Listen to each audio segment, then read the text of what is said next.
Okay, good morning, everyone. Thank you for joining on this very cold winter's morning and taking time to be part of this exciting session.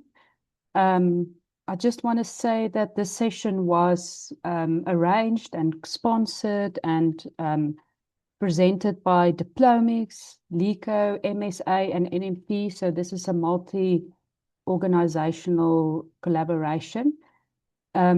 Just some overview and housekeeping rules. The title of this training is Untargeted Metabolomics GC training.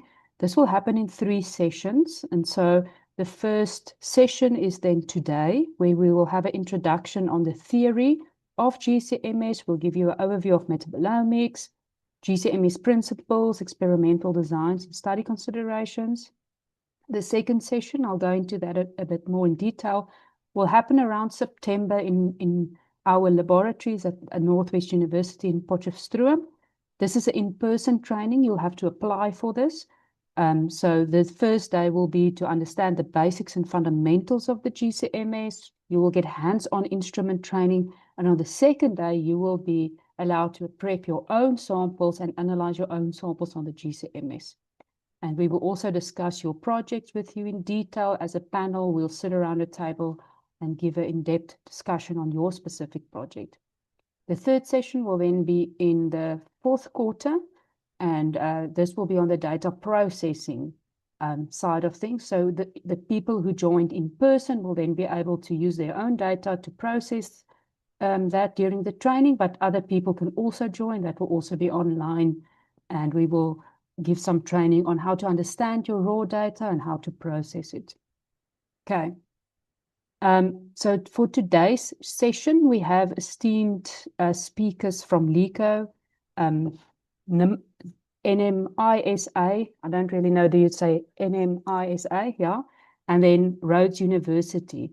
We will do the introductions before every speaker more formally. So we will introduce them and give their bio and their topic, but this is just to show you some overviews. I want to say thank you to my co-chairs, Prof. Aurelia Williams and Laura Quinn, for joining me today. They are both on the board of directors of the Metabolomics South Africa, representing the MSA today. Thank you very much. Okay, then just very quickly, so how the second session will work, but we will send you this in an email as well, and all the details will be online and on LinkedIn and shared everywhere. But how this will work is you will get hands-on sample preparation training, hands-on GCMS analysis training, and you will be able to network with Northwest University staff members from both the CHM and biomed side. We will give you more information on how commercial activities work, data analysis, and training on your own samples and data. You would have to apply to be part of this team. So this is not open for everyone. So how would this work? You would have to send us an application. So you can go to the NMP website, National Metabolomics Platform. You can go to the Contact Us page, and then you have to send an application to us.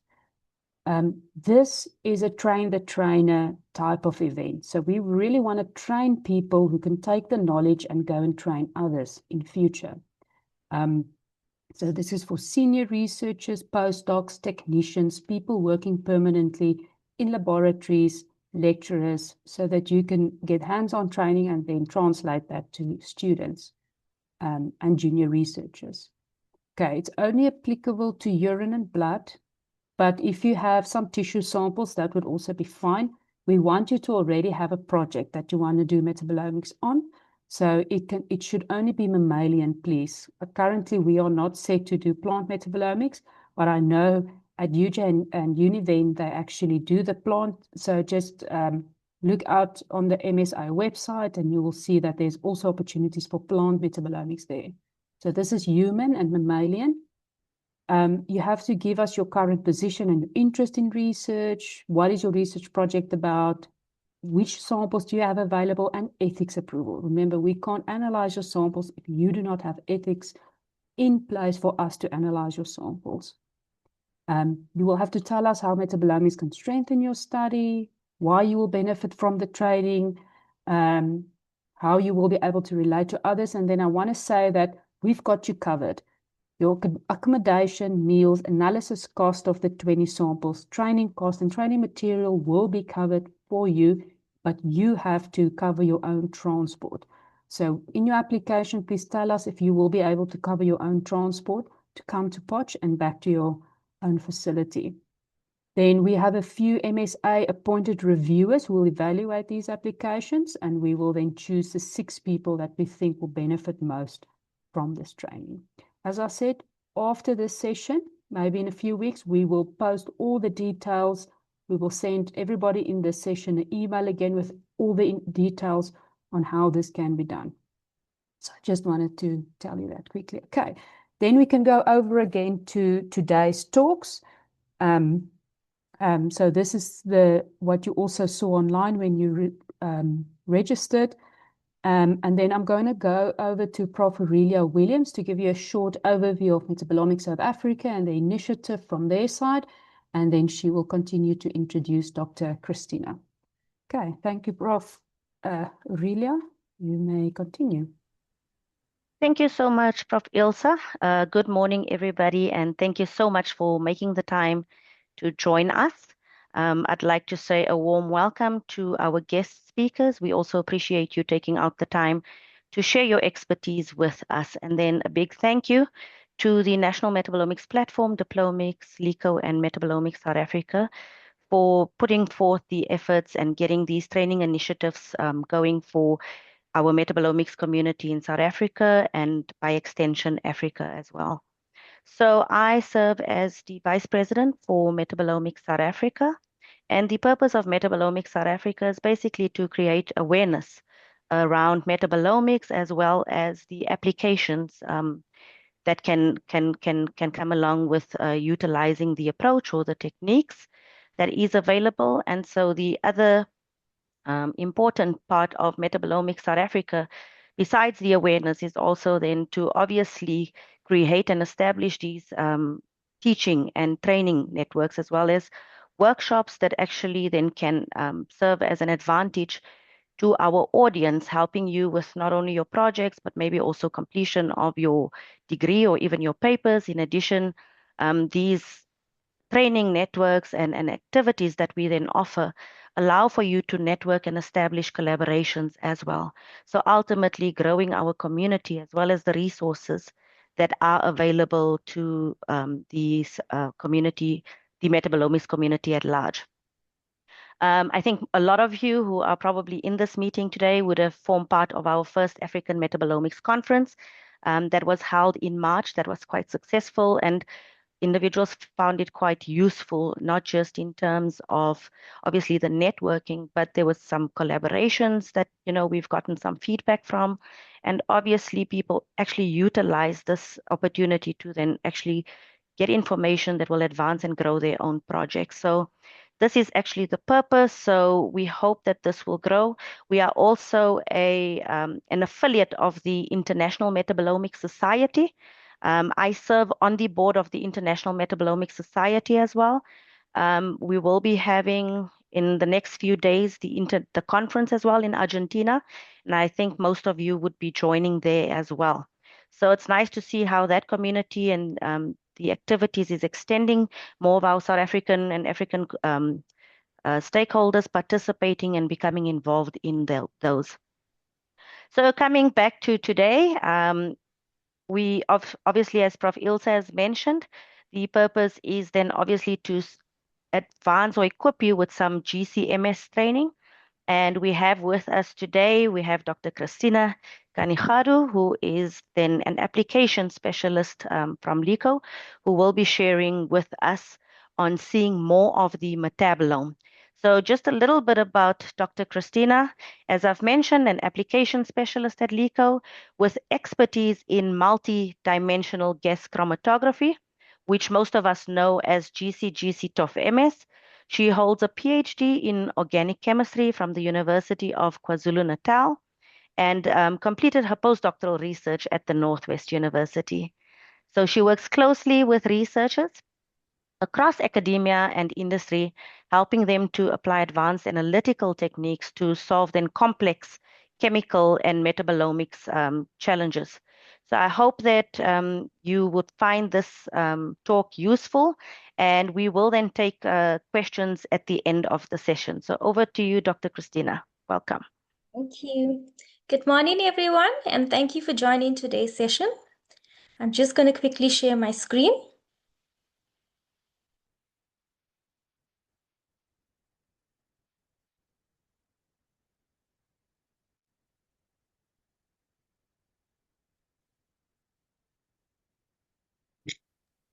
Today, we're going to explore how GC GC-TOFMS can help us see more in the metabolome, particularly in untargeted metabolomic studies. We will start with a brief introduction into metabolomics. Then we'll go on to discuss why analytical techniques are important. We will look at the advantages of TOF technology and deconvolution. And then we will finish with some real-world metabolomic applications.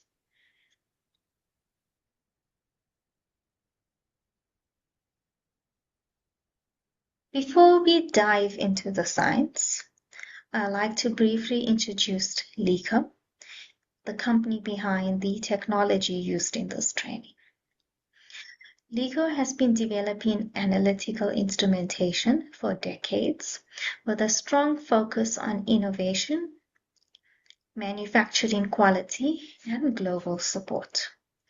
LECO was founded in 1936 and has nearly 90 years of experience in analytical instrumentation.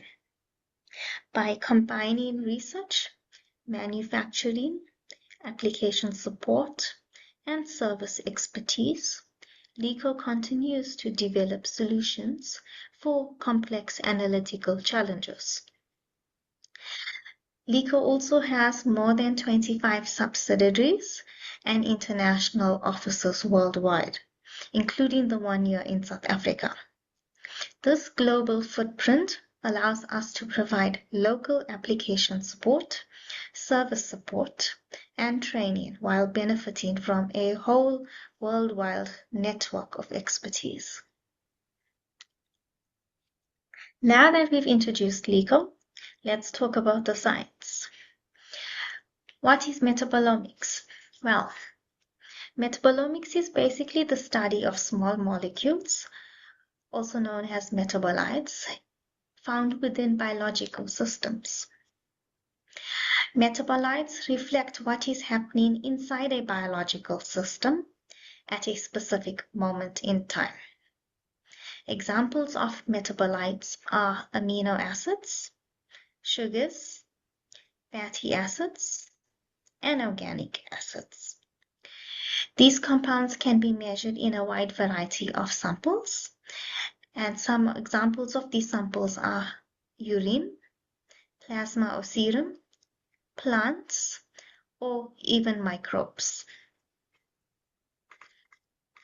The reason metabolomics is so powerful is that it helps us to answer important biological questions across many fields, from human health and disease, to agriculture, to food science, and environmental studies. Ultimately, metabolomics provide biological insight by helping us understand the biological processes, discover biomarkers, and make better scientific decisions. Now, one of the most common questions in metabolomics is, do you use a GCMS or a LCMS? The reality of the situation is it's not simply a one or the other is a better technique. GCMS and LCMS are both complementary techniques. With GCMS performs exceptionally well for volatile and thermally stable compounds. It's very powerful in analyzing analytes such as your terpenes, essential oils, waxes, pesticides, etc. LCMS, on the other hand, is particularly more useful for polar compounds and larger metabolites. Importantly, there's also an overlap that happens between your GCMS and your LCMS. Chemicals such as your amino acids and fatty acids can often be analyzed either with a GCMS or an LCMS. However, the same compound does not necessarily mean they perform equally well on both instrumentations. Let's take an example. If we look at amino acids, while I could use a GCMS or a LCMS, if I want to analyze this compound with a GCMS, I would need to derivatize it. So some person may say that it's just easier to run it with an LCMS because you avoid derivatization. However, in this particular case, GCMS can provide a substantially higher sensitivity and better chromatographic resolution.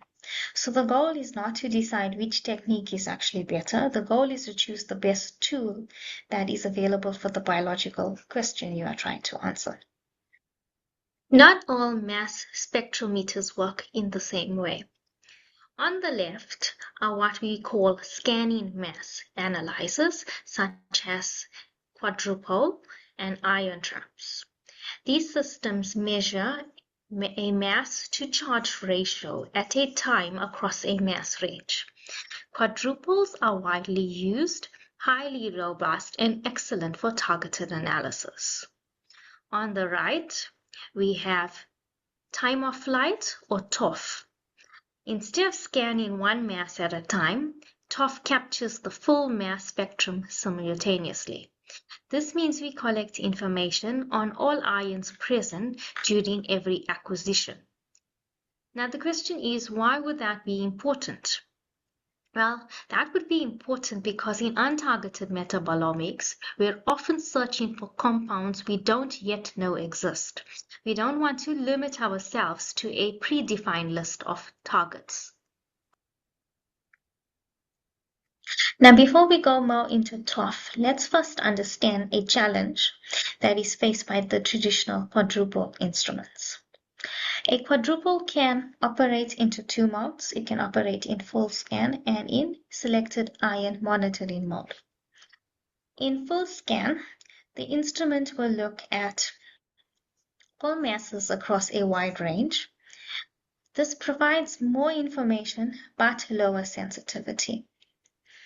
In selected ion monitoring mode, the instrument only looks at a few specific ions, but by focusing on fewer masses, it can detect those compounds much more sensitively. However, SIM requires us to know what we are looking for beforehand. And in metabolomics, the problem is sometimes we don't know what we are looking for and we're trying to discover compounds we don't really know exist as yet.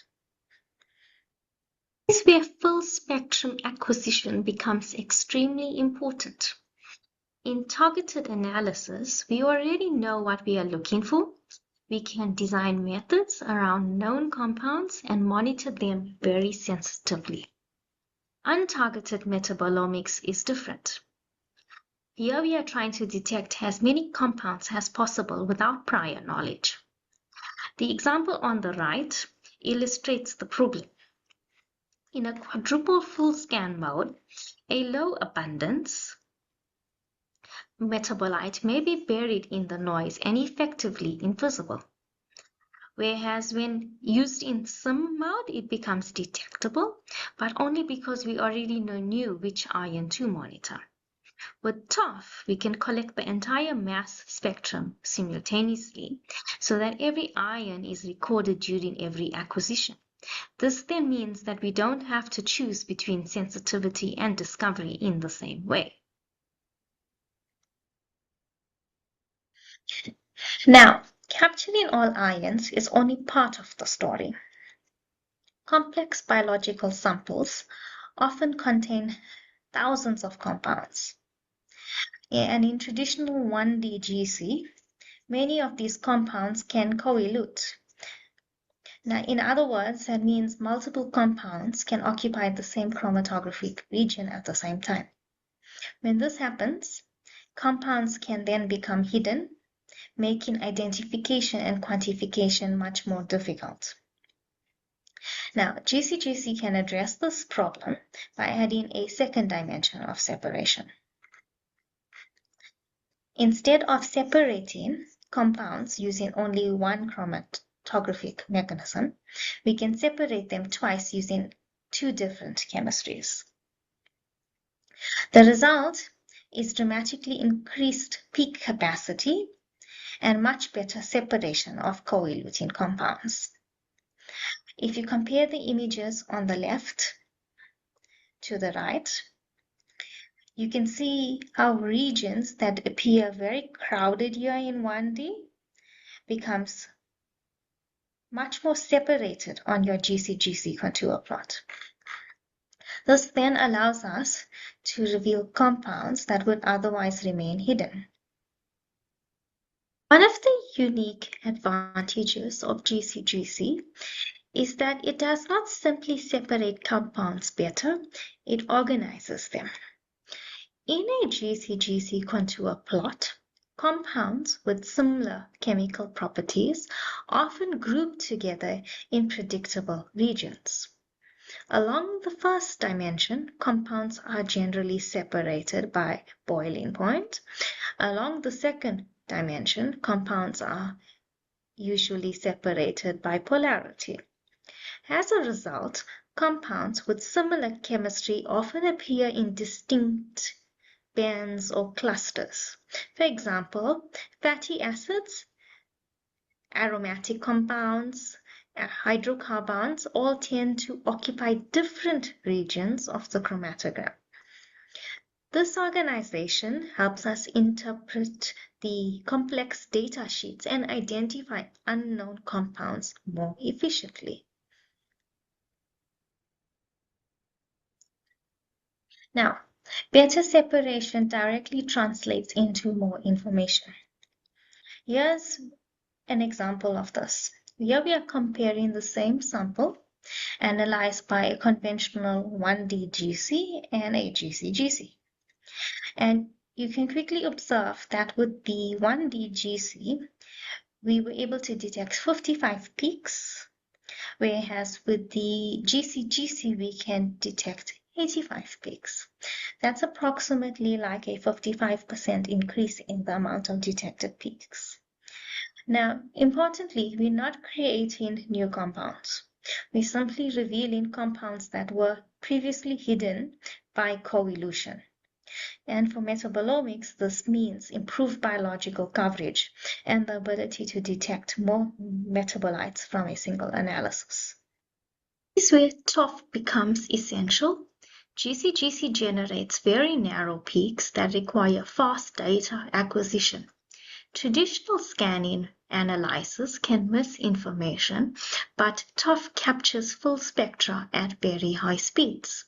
Together, GC provides the separation and TOF provides the acquisition speed needed to fully capture that information.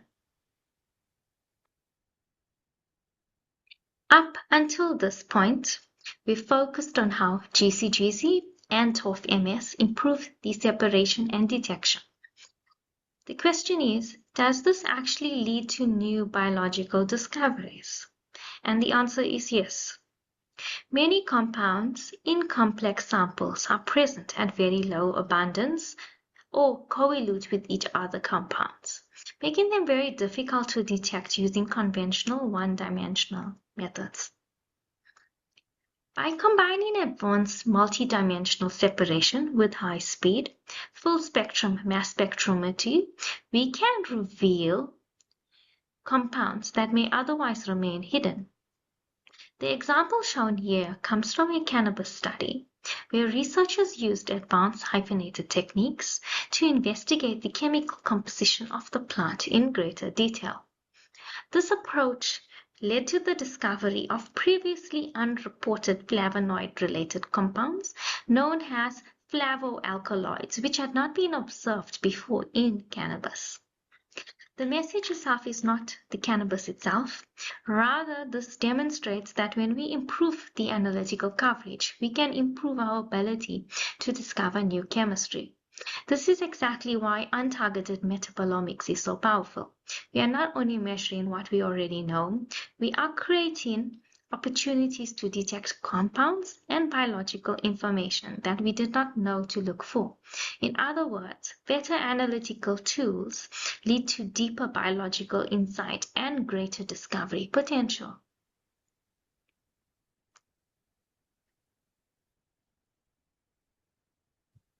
We have just seen how advanced multidimensional separations can reveal previously hidden chemistry. Let's now look at how these concepts are applied in untargeted metabolomics using GC GC-TOFMS. In the study, researchers investigated how heat stress affects grape berry metabolism during development. Environmental stress can significantly influence crop quality and agricultural performance, making this an important area of research. Using untargeted GC GC-TOFMS, researchers analyze volatile metabolites from different grape cultivars and developmental stages. Because the analysis was untargeted, they were able to detect hundreds of volatile compounds simultaneously rather than focusing on just a predefined list of metabolites. The results showed that heat stress significantly altered the metabolomic profiles of the grapes. Importantly, each cultivar responded differently, indicating cultivar-specific biochemical responses to the stress. Some metabolites increased while others decreased, reflecting changes in pathways associated with stress adaptation and berry development. The heat map shown here illustrates these differences across cultivars and growth stages. From an analytical perspective, this study highlights how the increased separation power and metabolite coverage provided by GC GC-TOFMS can reveal biologically meaningful changes that might otherwise be overlooked. Ultimately, these metabolomic differences can influence grape quality, flavor, aroma, and potentially agricultural performance. We now move from plant metabolomics into a clinical application. In the study, researchers used untargeted urinary metabolomics to investigate HIV infection, TB infection, and HIV-TB co-infection. Now, one of the challenges with co-infections is that the biology can become extremely complex. Traditional targeted approaches may focus on a limited set of known biomarkers, but they can miss broader metabolomic changes occurring across multiple pathways. Now, using GC GC-TOFMS, the researchers were able to detect hundreds of metabolite features, and they were able to evaluate differences across the disease groups. After data processing and statistical analysis, they identified 23 significant metabolites that differentiated the patient cohorts. Importantly, the metabolomic profile associated with HIV-TB co-infection was not simply a combination of HIV and TB signatures. Instead, it represented a distinct metabolomic phenotype with its own biological characteristics. Several pathways were affected, including energy metabolism, amino acid metabolism, gut microbiome metabolism, and oxidative stress. The PCA plot here demonstrates that the metabolomic profiles of the different groups can be distinguished based on their metabolite patterns. This is a good example of the strength of untargeted metabolomics. The researchers did not need prior knowledge of which metabolites would be important.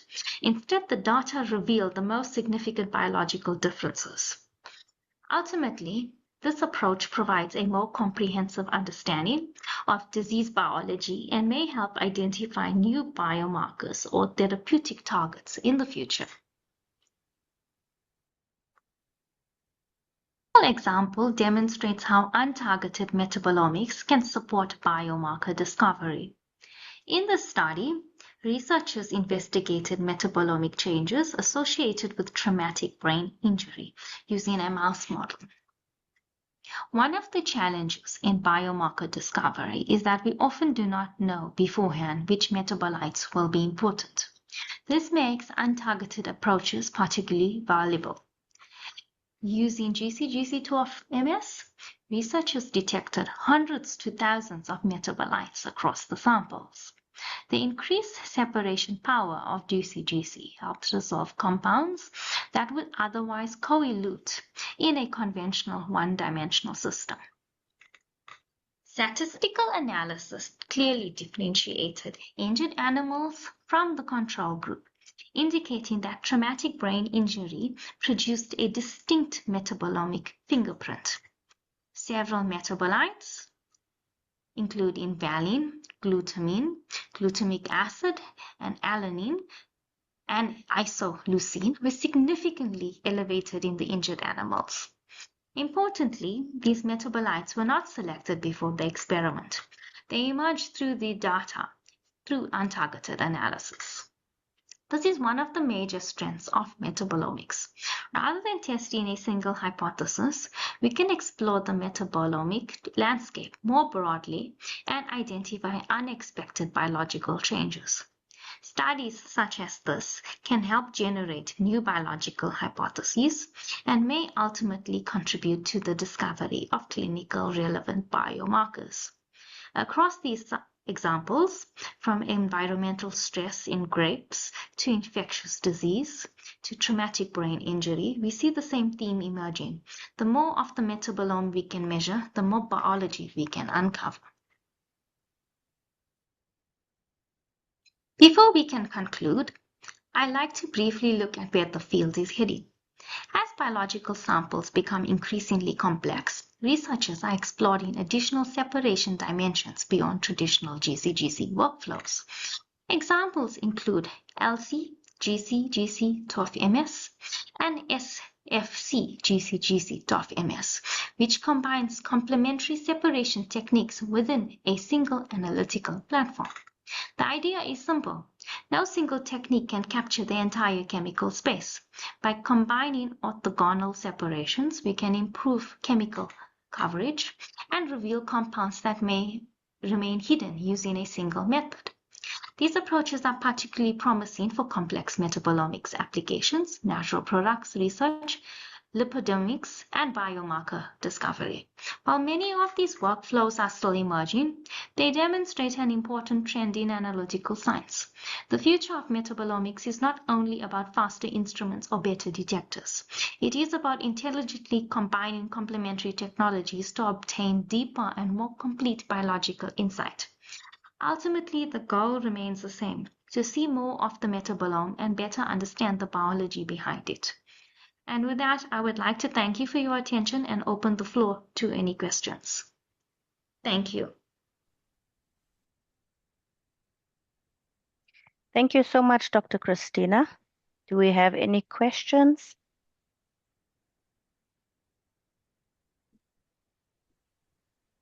I do see one in the chat. Let me just check. Oh no, it's just somebody's having trouble with viewing the screen. So it's clear on my side. It might be a network issue, perhaps.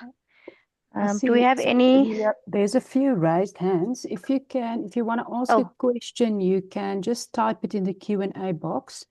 If you raise your hand, we will unmute you, and then you can ask your question. And and then we will mute you My again. screen. So there's Tsegofatso, you are unmuted. Tsegofatso, yes, please. You can unmute yourself.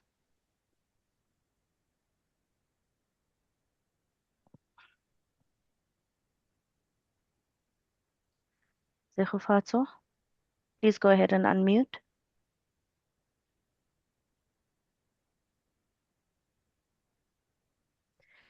Okay, while we wait for Tsegofatso, maybe Shivaraj Kumar.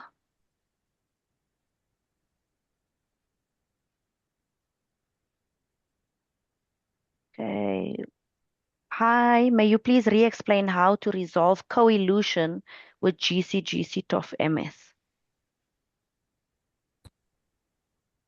Go ahead. So basically, when you are running GC GC-TOFMS, you are separating in 2 dimensions. So normally when you run a one-dimensional, you have your column, your stationary phase, let's say it's non-polar. So the first separation is in boiling point, as an example. When you add a second column in, now you can't separate again on boiling point because you won't get enough separation. You have to do something differently. So you want to separate on maybe polarity. And in that way, you're getting more separation.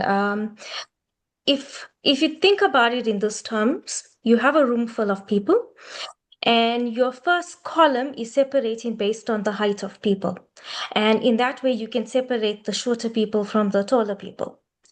Whereas if I try to use the same thing a second time to separate, I won't be able to do that. So in that case, I will then try to use something else, maybe a color of a t-shirt to add more separation, which is what your second column is, which is your GC-GC.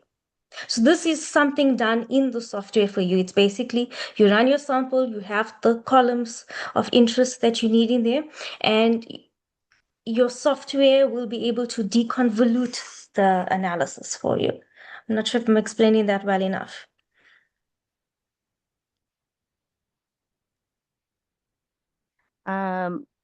Yes. So with the deconvolution, Dr. Christina, maybe you can just touch on that a little bit. So you obviously use the software. What do you use to guide you in getting those peaks that probably co-elute? How do you get those to resolve a bit better in terms of using the software and just the settings?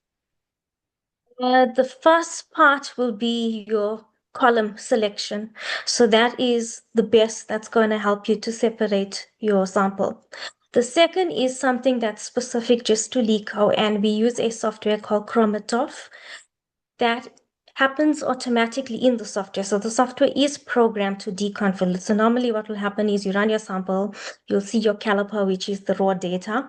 The software will then look and match and see what ion masses match each ion and analyte. And when it's able to pull the masses apart, it can then resolve. So instead of seeing one peak, there may actually be 2 or 3 peaks underneath there. But that's done within the software, and it's only something that can be done in our LECO software.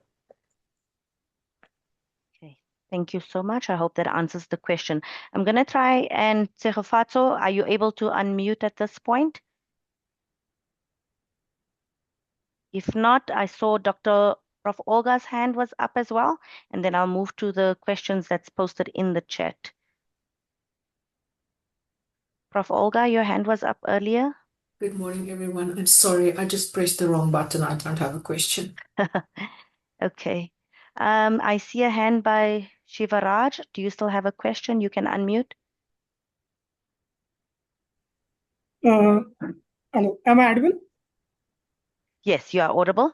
Yeah, thank you. Dr. Christina, actually, I'm a student, and Yes. I will be starting my kind of serum untargeted metabolomics workflow. Honestly speaking, I'm just a beginner in this domain. Is it a serum untargeted metabolomics? GC would be a best strategy, or LCMS is a best strategy? Which one you look under? How many metabolites would be expected if it is this and that? What would give a better coverage? I know I'm asking very basic naive questions. Just So It's hard for me to answer that. So basically, if you remember, GC can only analyze any analyte that is volatile, and LC is used for very polar compounds. If it is suitable where you can derivatize your analyte, then you can run it by GCMS. So if you're looking at serum, it depends what you're looking at, what type of chemicals you're looking at in the serum. If they candidates that can be analyzed by GCMS, then by all means you can do GCMS on that.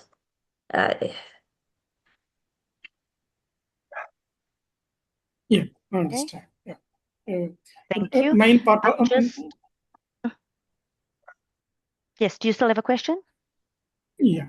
And for GC, do we have any particular softwares to analyze, like what are the industry standard softwares or publication softwares you tell students like me to refer in case if I wanted to do any work in that? Sorry, I didn't completely understand that. Do you have any Software. particular software tools to analyze the data for students like me to catch up in a little early so that in future, publication based like that? We have softwares, but our software is specifically to LECO, and when you use our systems, they will only work. So, as an example, we have something called Chromatograph Sync.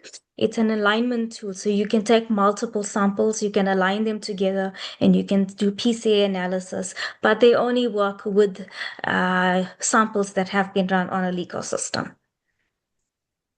Christina, if I can just interfere there. So the last speaker of the day will actually touch on software that's available freely online.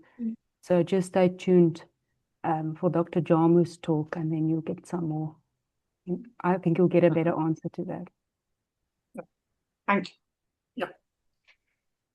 Thank you. All right, so then there's a question in the chat, Dr. Lungile Kambule. She says, thank you for the wonderful introduction to GCMS. My question relates to sample preparation / derivatization of samples. In your experience, is the derivatization able to derivatize the majority of compounds successfully, and is it reproducible? You should be able to derivatize anything that is polar as long as you follow a good method. You should be able to do it manually, and I know some people also do it automatically with their auto sampler, but you should not have any trouble with that. And it is reproducible, yes. Thank you. I'm just going to check if, I see a hand up by Dr. Taiwo. Yeah. Good morning. This is Taiwo. And thank you. Can you hear me, please? Yes, I can. Yes, we can. Thank you, Dr. Christina, for the presentation. I tried to follow it, but a bit of technicalities here and there because I'm just trying to build up my understanding in metabolomics. But I'm trying to come from this angle where I focus on trying to develop projects, but already started something that is involving metabolomics. I started working with extracting print oil from birds, and my intention is to look at the metabolites in that secretions. And I focused on birds from the northern part of Nigeria and the southern part of Nigeria where environmental conditions are different. And so I started thinking that if looking at these samples, what might be the targets in terms of the metabolites that I would expect? Because I'm thinking that if it's spring oil, then the composition of this oil in terms of the metabolites in them should be more or less the same.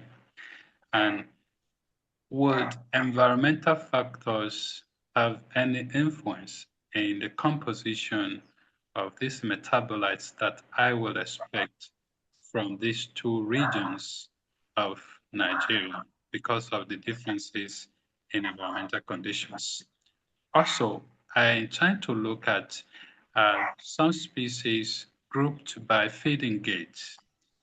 And for the fact that the print oil is used for different purposes, in some species, they use them for maybe waterproof, in some for resisting ectoparasite, and in some maybe for mate signaling.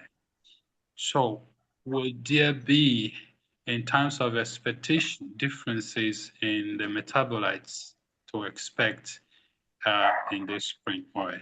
So these are just my question, just to start to gain understanding and to get insight to how to use this or work in this area of metabolomics. Thank you. I don't know if I'm clear with the question I asked. Yeah, that's fine. Perhaps. Can I pass that on to Ilse because she's a bit more experienced in that? Yeah, well, that's fine. Thank you. Oh, you put me on the spot there. So you're talking about oils, is that correct? Yes. Yeah. So what we do is more related to human metabolomics and not specifically oil.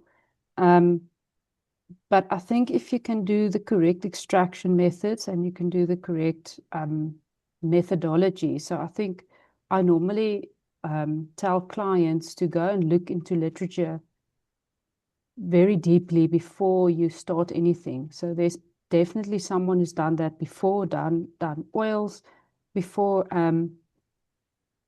It might be that you need a different column than the one that we normally use. So yeah, we look at organic compounds more.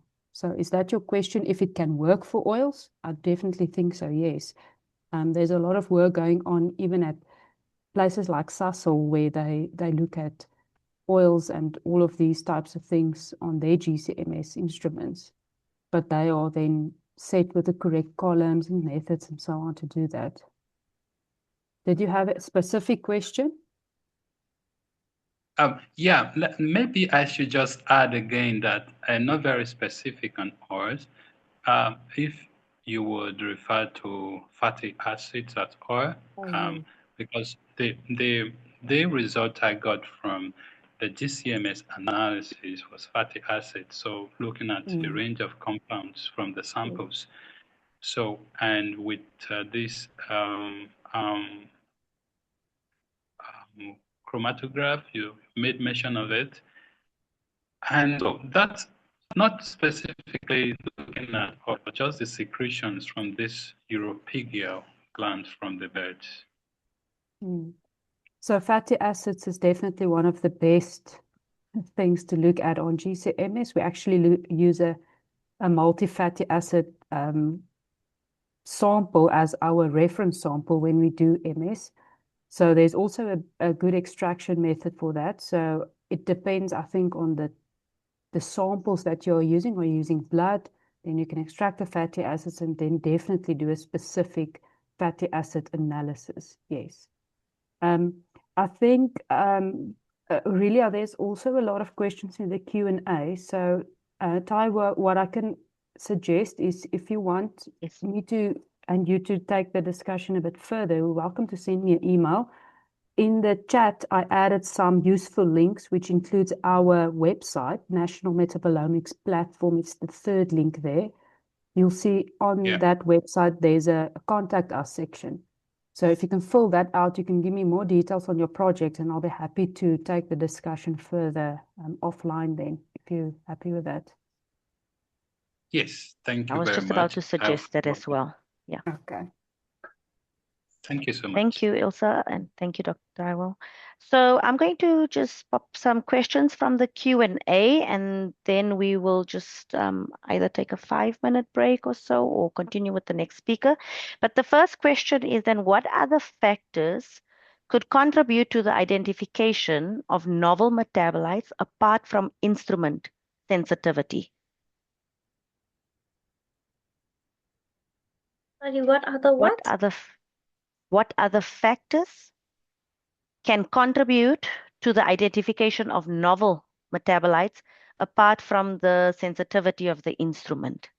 Sample preparation. So if you don't have if you have matrix interferences, or if there's a problem with your preparation of your sample, that will be the thing that will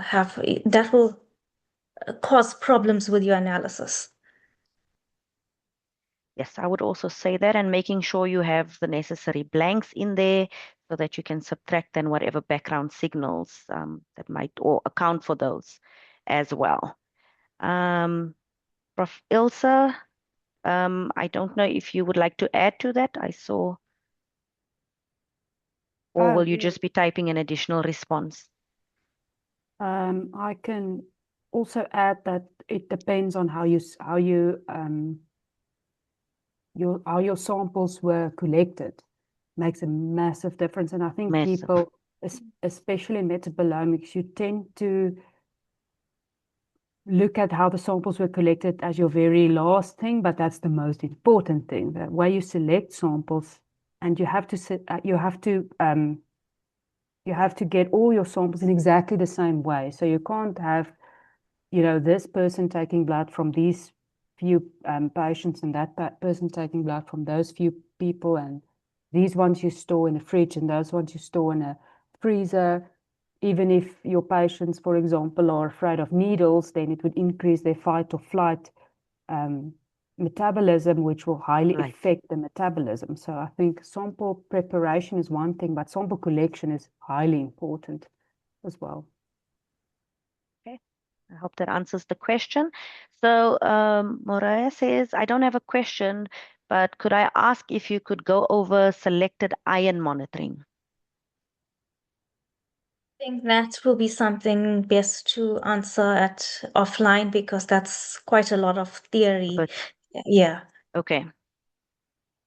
All right. So we will attend to that one by email, or maybe if you can post us your email address, or even in the chat. We'll then answer that one live.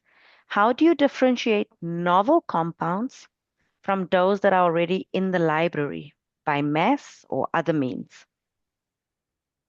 So if a analyte or a chemical compound is not in the library, then you will need to look at high resolution mass, which means that you're looking at normal GCs will look at maybe 2 decimal points.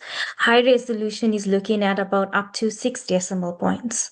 And then it can predict what, based on the mass you're looking at, it could tell you if it's a chlorine or a fluorine or what. And then you can make an educated guess onto what it could most probably be.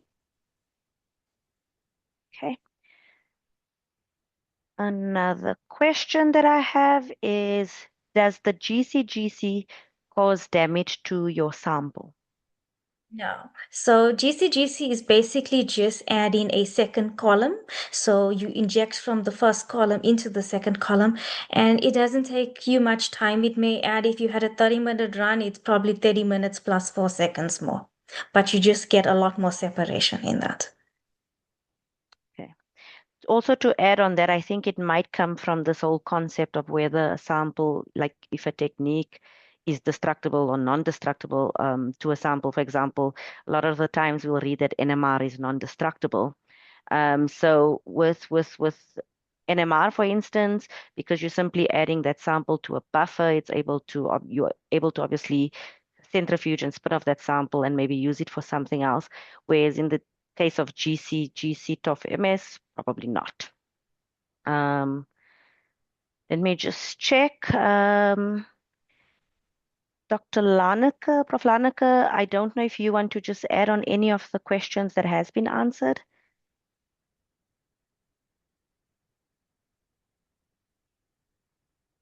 Any inputs, or are you okay? Okay. So the next question from Malindi, sorry for pronouncing that incorrectly.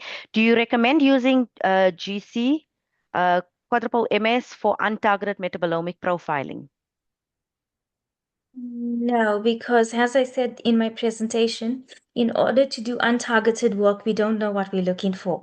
And if you're using a quadruple, you need to know what you're looking for. So you need to tell the system what ions to look for. So that would not work for you. And if you know what you're looking for, then yes, you could do that. Okay. Since hard ionization doesn't show parent ions, it only shows the fragment ions. Is it a good approach for untargeted metabolomics profiling? So the question is, hard ionization doesn't show parent ions. Is it a good approach for untargeted then?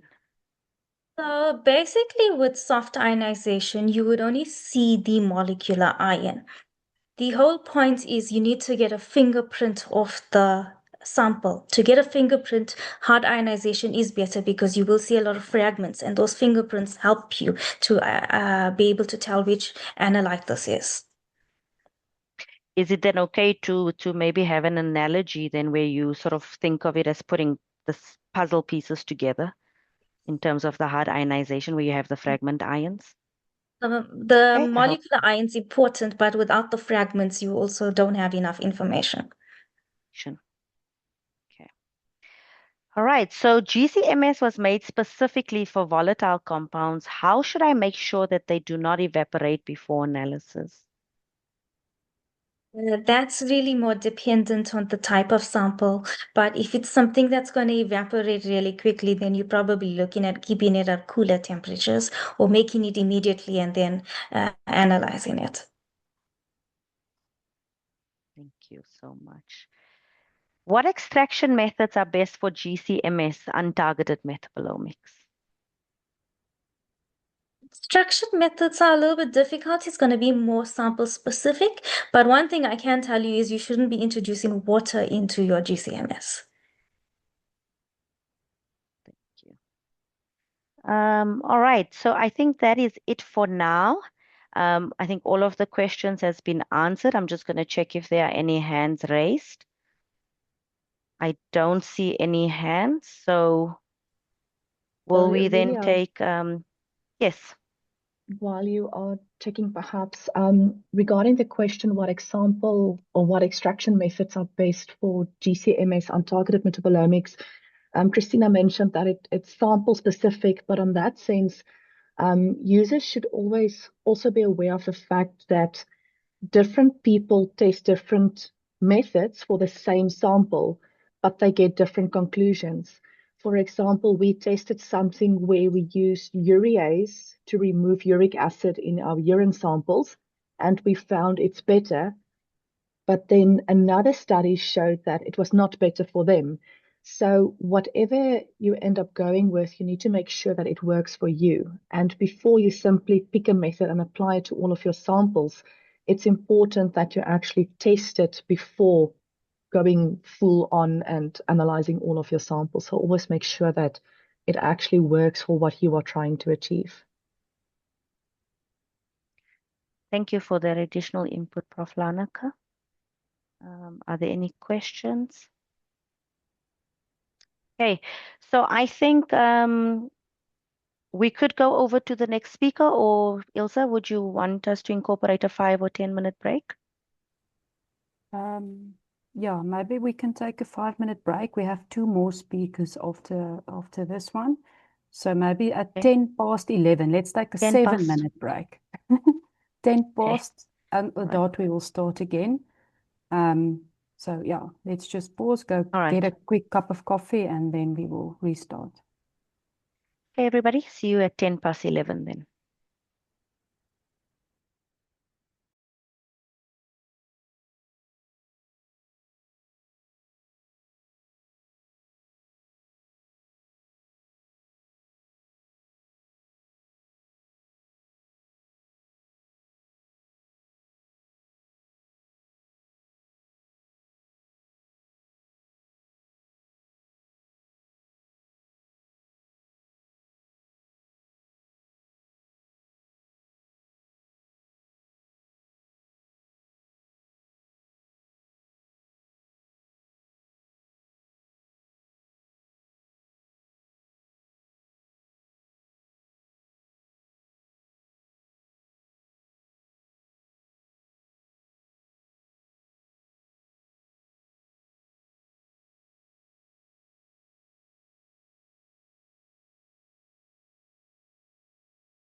All right. I hope everybody had enough time to make a cup of coffee and quickly stretch your legs. Now for the next session, and I'm very excited to hear about this session. So next up we have the esteemed Dr. Laura Quinn. Dr. Laura Quinn is a principal scientist at the National Metrology Institute of South Africa, specializing in the analysis of persistent organic pollutants and pesticides. She leads the Food Contaminants Project and supports internationally accredited laboratory quality systems. Her expertise includes advanced GC GC-TOFMS techniques for environmental and non-targeted analysis. And Dr. Quinn is going to today talk about the development of extraction and analysis techniques for quantification of pesticides and pesticide metabolites in human urine and blood. Thank you so much, Dr. Laura, for taking your time to prepare for this and taking your time to present this. We really appreciate it. We will take questions again after the talk. If you think about something during the talk, you're welcome to already type it in the Q&A or the chat, and then we will attend to the questions after the talk. Thank you, Dr. Laura. Thank you very much for the invitation to attend today's webinar. My focus will be on the development of the extraction and analysis techniques, quantification of pesticides and pesticide metabolites in human urine and blood. So one of the nice things is at least we know what class of compounds we are looking for. And there is also a possibility that we can go look what will we find, what is likely to be present in the environment based on what is being used agriculturally or what is being used to try and protect human health. The presentation today will be divided in a few sections: an introduction to the topic, GC GC-TOFMS screening, how we link that to LC-MS targeted screening, the strength of the non-targeted technique, as well as future developments and the way forward. Blood and urine are commonly used in forensic investigations to detect illicit drugs, environmental contaminants, and other toxicants. However, they are also increasingly being used in applied human biomonitoring. This assesses human exposure to various toxicants and emerging environmental contaminants. The advantage of using blood and urine is that it is easy to collect, cheap, and non-invasive. Classical techniques, especially in the field of persistent organic pollutants, was to actually use adipose tissue. As you can imagine, to actually collect fat tissue from a human is very invasive and also very hard to analyze. The other advantage of using these matrices is that it links concentration directly to internal dose, and it's also a good indication of occupational exposure. Key classes of chemicals monitored currently include persistent organic pollutants such as PCBs and dioxins, current use pesticides like synthetic pyrethroids, organophosphates, carbamates, and triazines, as well as emerging contaminant classes. These classes are the new generation pesticides, which tend to be larger molecules, as well as new generation industrial chemicals that are introduced as some of the more classical chemicals are being more strictly regulated, like perfluorinated compounds. It's also very useful if you're investigating new chemicals and you do not know much about their chemistry or how they metabolize within the human body.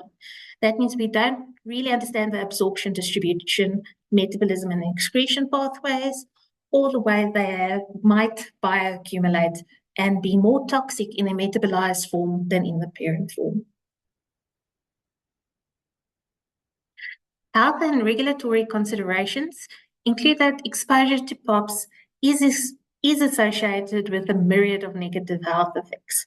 This leads to strict global regulations such as bans and restricted usage. And although current use pesticides do indicate some toxicity, very many of them are less regulated, even though we do not fully understand the possible danger they may have in the long run. And because we don't necessarily have the evidence to prove that they are very harmful, they are less regulated. By no means am I saying we shouldn't be using pesticides. We know from a food security point of view, as well as human health, they are necessary. It just means we do try and keep up to date with new research, new things that we see in regards to how they metabolize and how sometimes the intermediates that are formed during metabolism can be more toxic than the actual parent compound. Concerns regarding toxicity and bioaccumulation requires continued monitoring to assist in determining effects of chronic low-level exposure, the potential for bioaccumulation, and possible long-term health effects. From a South African point of view, we have a very interesting climate where we can grow a wide variety of crops. However, each crop tends to have their own number of pests, and these pests then require specific pesticides. That means we tend to use multiple pesticides within our food security programs, as well as using pesticides for vector control to combat things like malaria. There is a lot of information out there on tracing pesticide metabolites. Where pops are recalcitrant and the parent compounds will actually remain intact within the body and are indicators of internal dose, pesticides tend to metabolize really quickly. They have short half-lives in the human body and are excreted rapidly.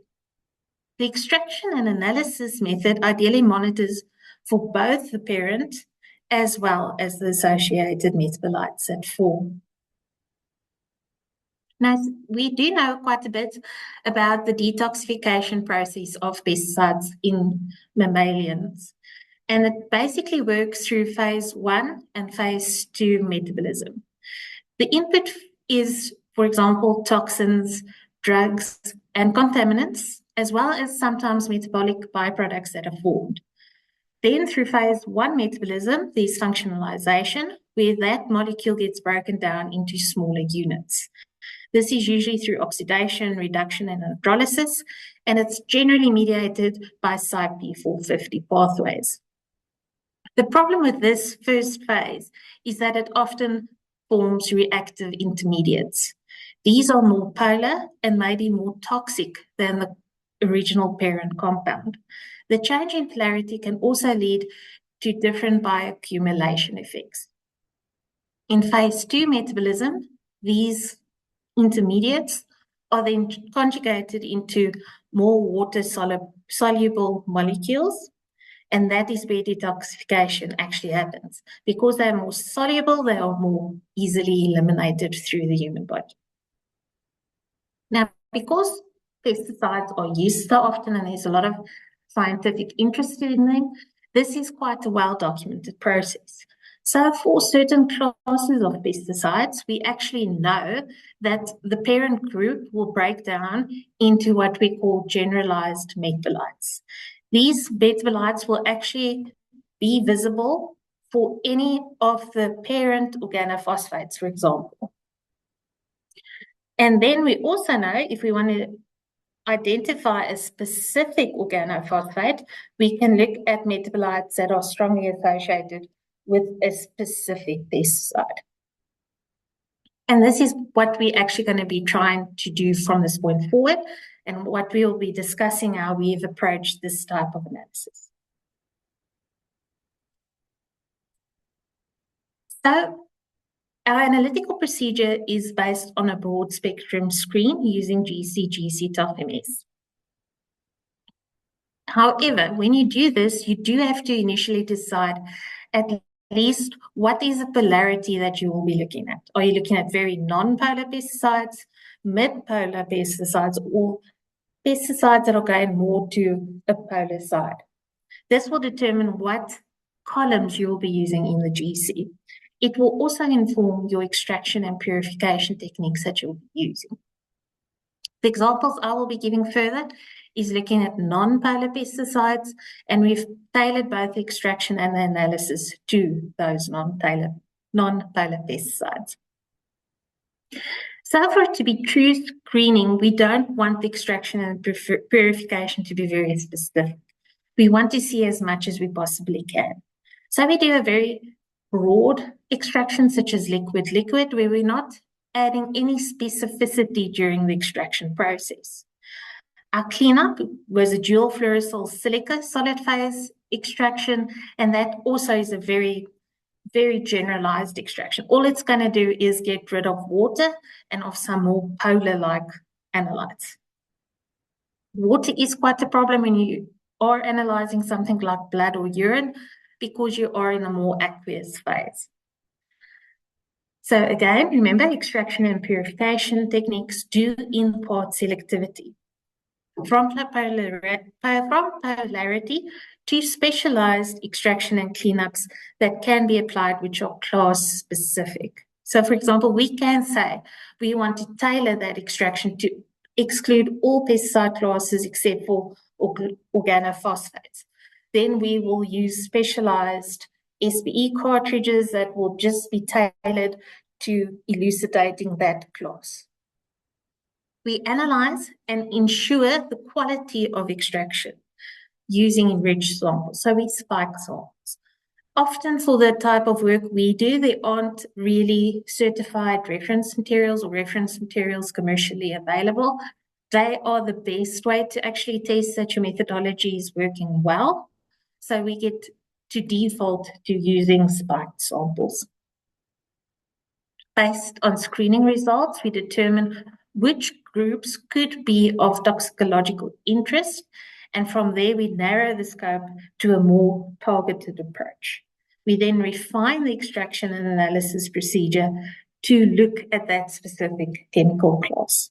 What I mean by that is, if we're running these samples and we see, oh, there's a lot of organochlorines in it, we will then take that same sample and extract it more specifically to target that group and re-inject it to try to get better sensitivity and selectivity.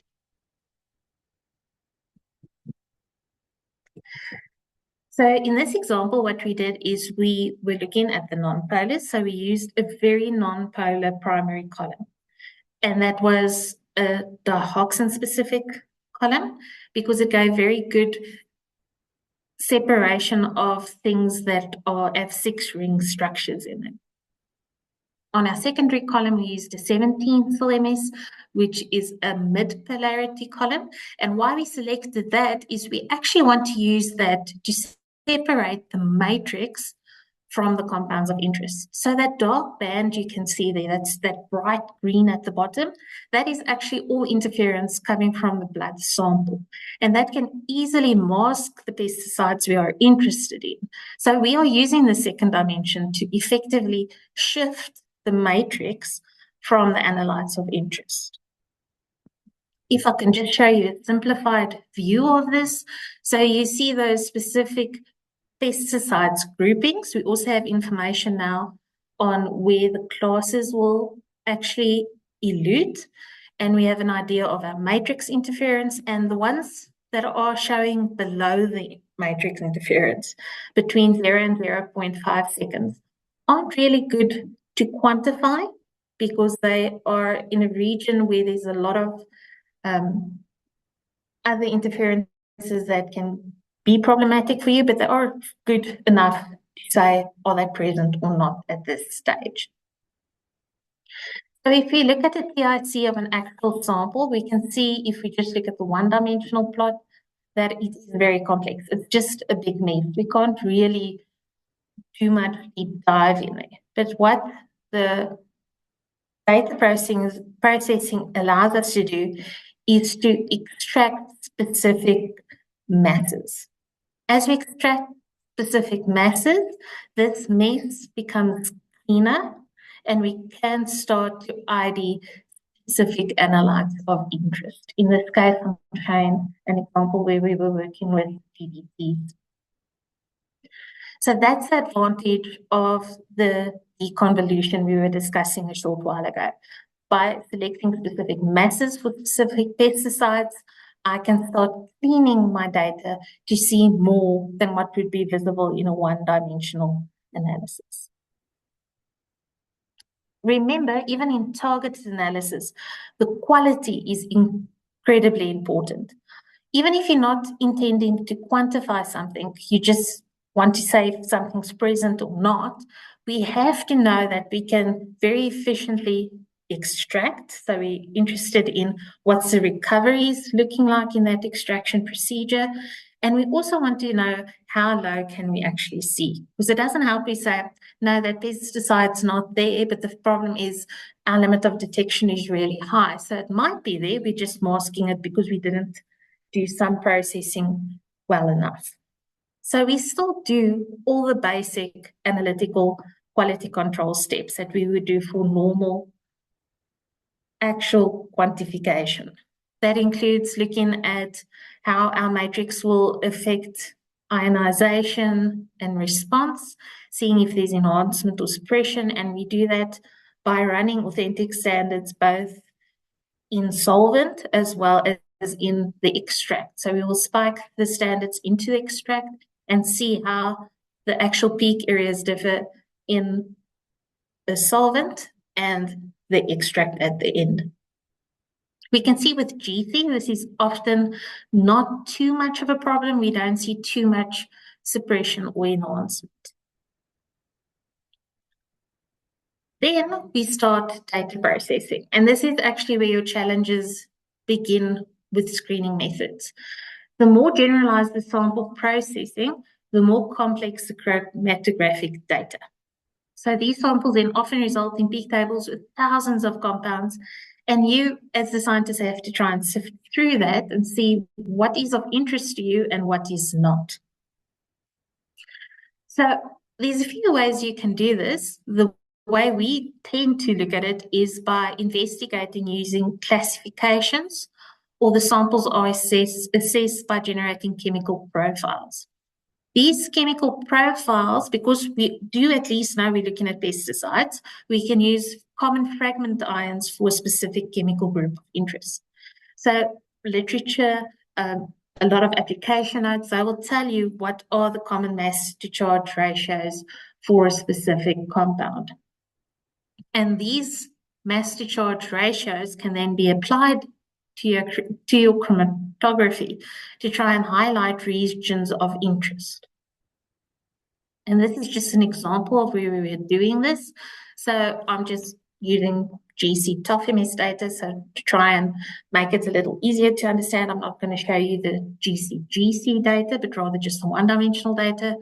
We can take a relatively complex sample, and by extracting the masses, start to look at areas where these pesticides might be eluting. And we can then do it based on the specific classes of pesticides we are interested in. The organophosphates, for example, here clearly show that there are 2 pesticides that are in this sample, and then we can go and investigate the mass spectra of those 2 samples to actually tentatively identify them. Okay, so now we've done these GC screens, and generally we will find a few pesticides.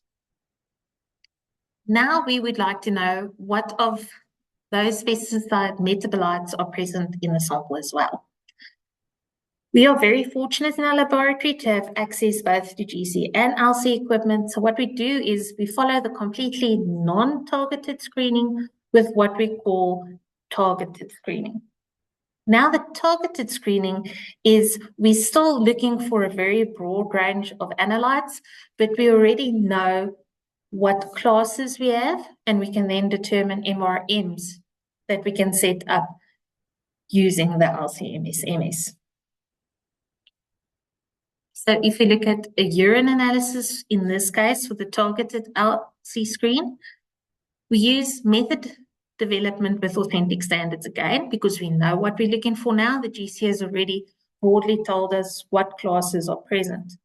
We use spike samples to determine the recovery in the same way, but now we use a deconjugation process, and the one I was indicating here is we use B-glucuronidase. So why do we want to deconjugate? We want to take that large active molecule off to try and see if we can see one of the known metabolites for that pesticide. We do a protein precipitation because unfortunately you add the enzyme in excess, and now you need to get rid of that enzyme to try and still have good chromatography. And we follow that up with solid phase extraction. You see, this solid phase extraction is a little bit more specific. We're using a C18 type cartridge, so we can already target specific classes. We filter them, and then we analyze with a general LC column like a C18 with basic dimensions.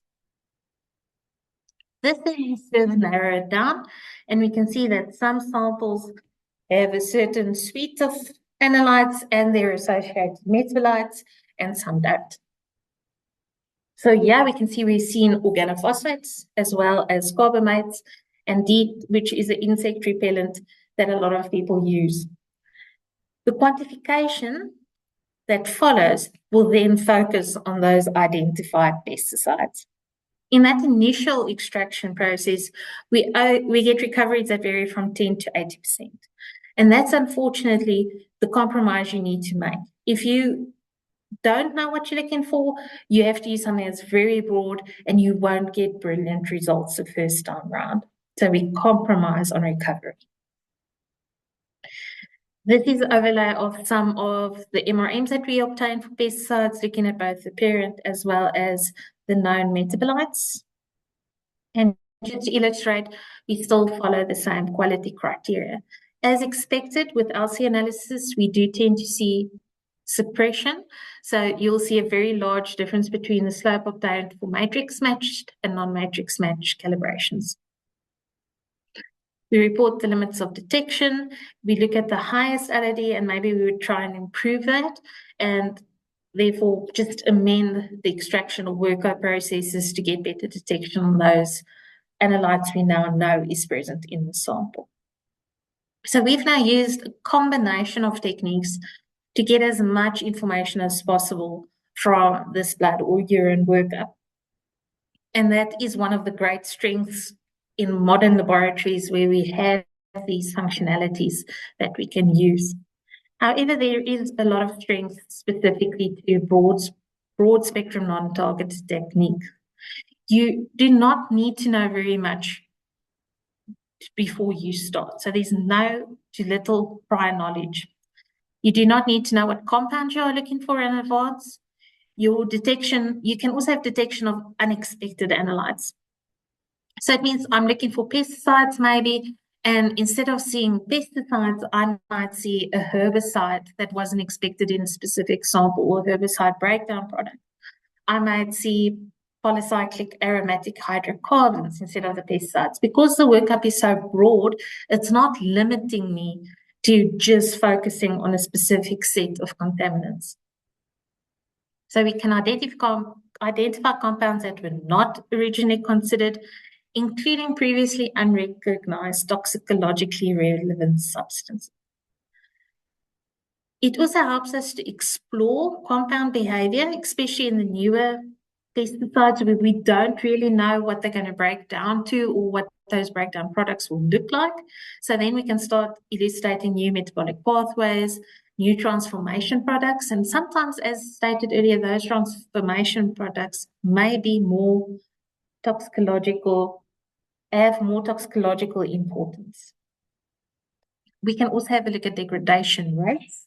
So if you're doing occupational health studies, if a pesticide is applied, how long before it becomes visible in blood or urine? Does it become visible? So we can do a lot of work in that kind of field. The lovely thing is, for further development in the way forward, is that it is ongoing. We will never reach the end of this kind of research. It will continue indefinitely. Every day we are finding new industrial chemicals, new pesticides to try and solve new problems. And each one of those will require this type of information to be gathered. The number of known and potential toxicological relevant compounds continue to grow, and that is driven by new chemicals, pharmaceuticals, as well as environmental contaminants. The other very, very strong advantage for non-targeted techniques is because, for example, the time of flight system collects all the ions, you actually have a historical sample library now.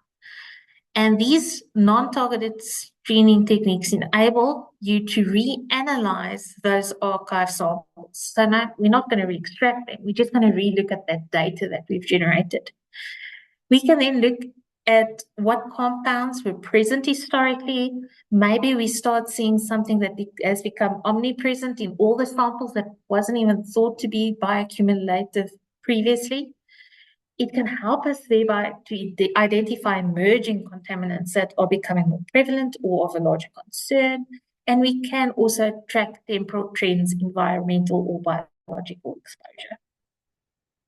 And do all of that without necessarily reanalyzing a sample.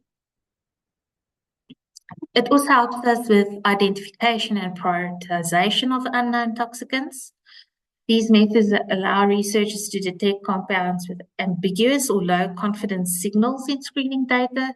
They isolate and prioritize potential toxicants for further investigation, and they guide targeted studies to confirm identity, toxicity, and metabolic degradation products and pathways.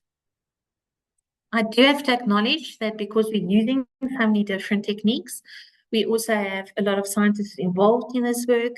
So I'd also like to thank them for all their inputs, as well as the South African Department of Trade, Industry and Competition. Thank you very much for your attention. Sorry, I'm a bit fast. Thank you very much, Dr. Laura. That was amazing. You do really interesting work with, and you really take care that you do it very, very well. Thank you for that.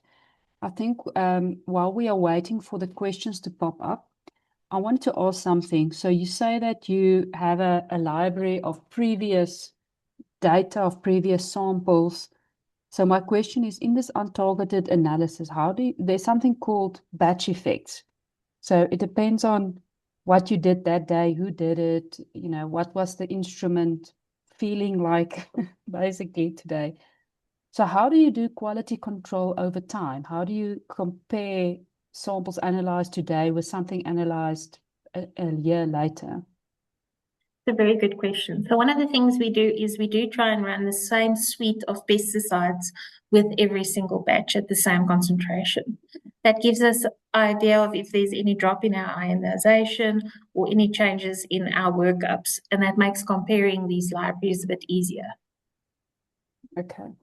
And did the libraries that you use, are those the ones you only set up yourself, or do you also use commercial libraries?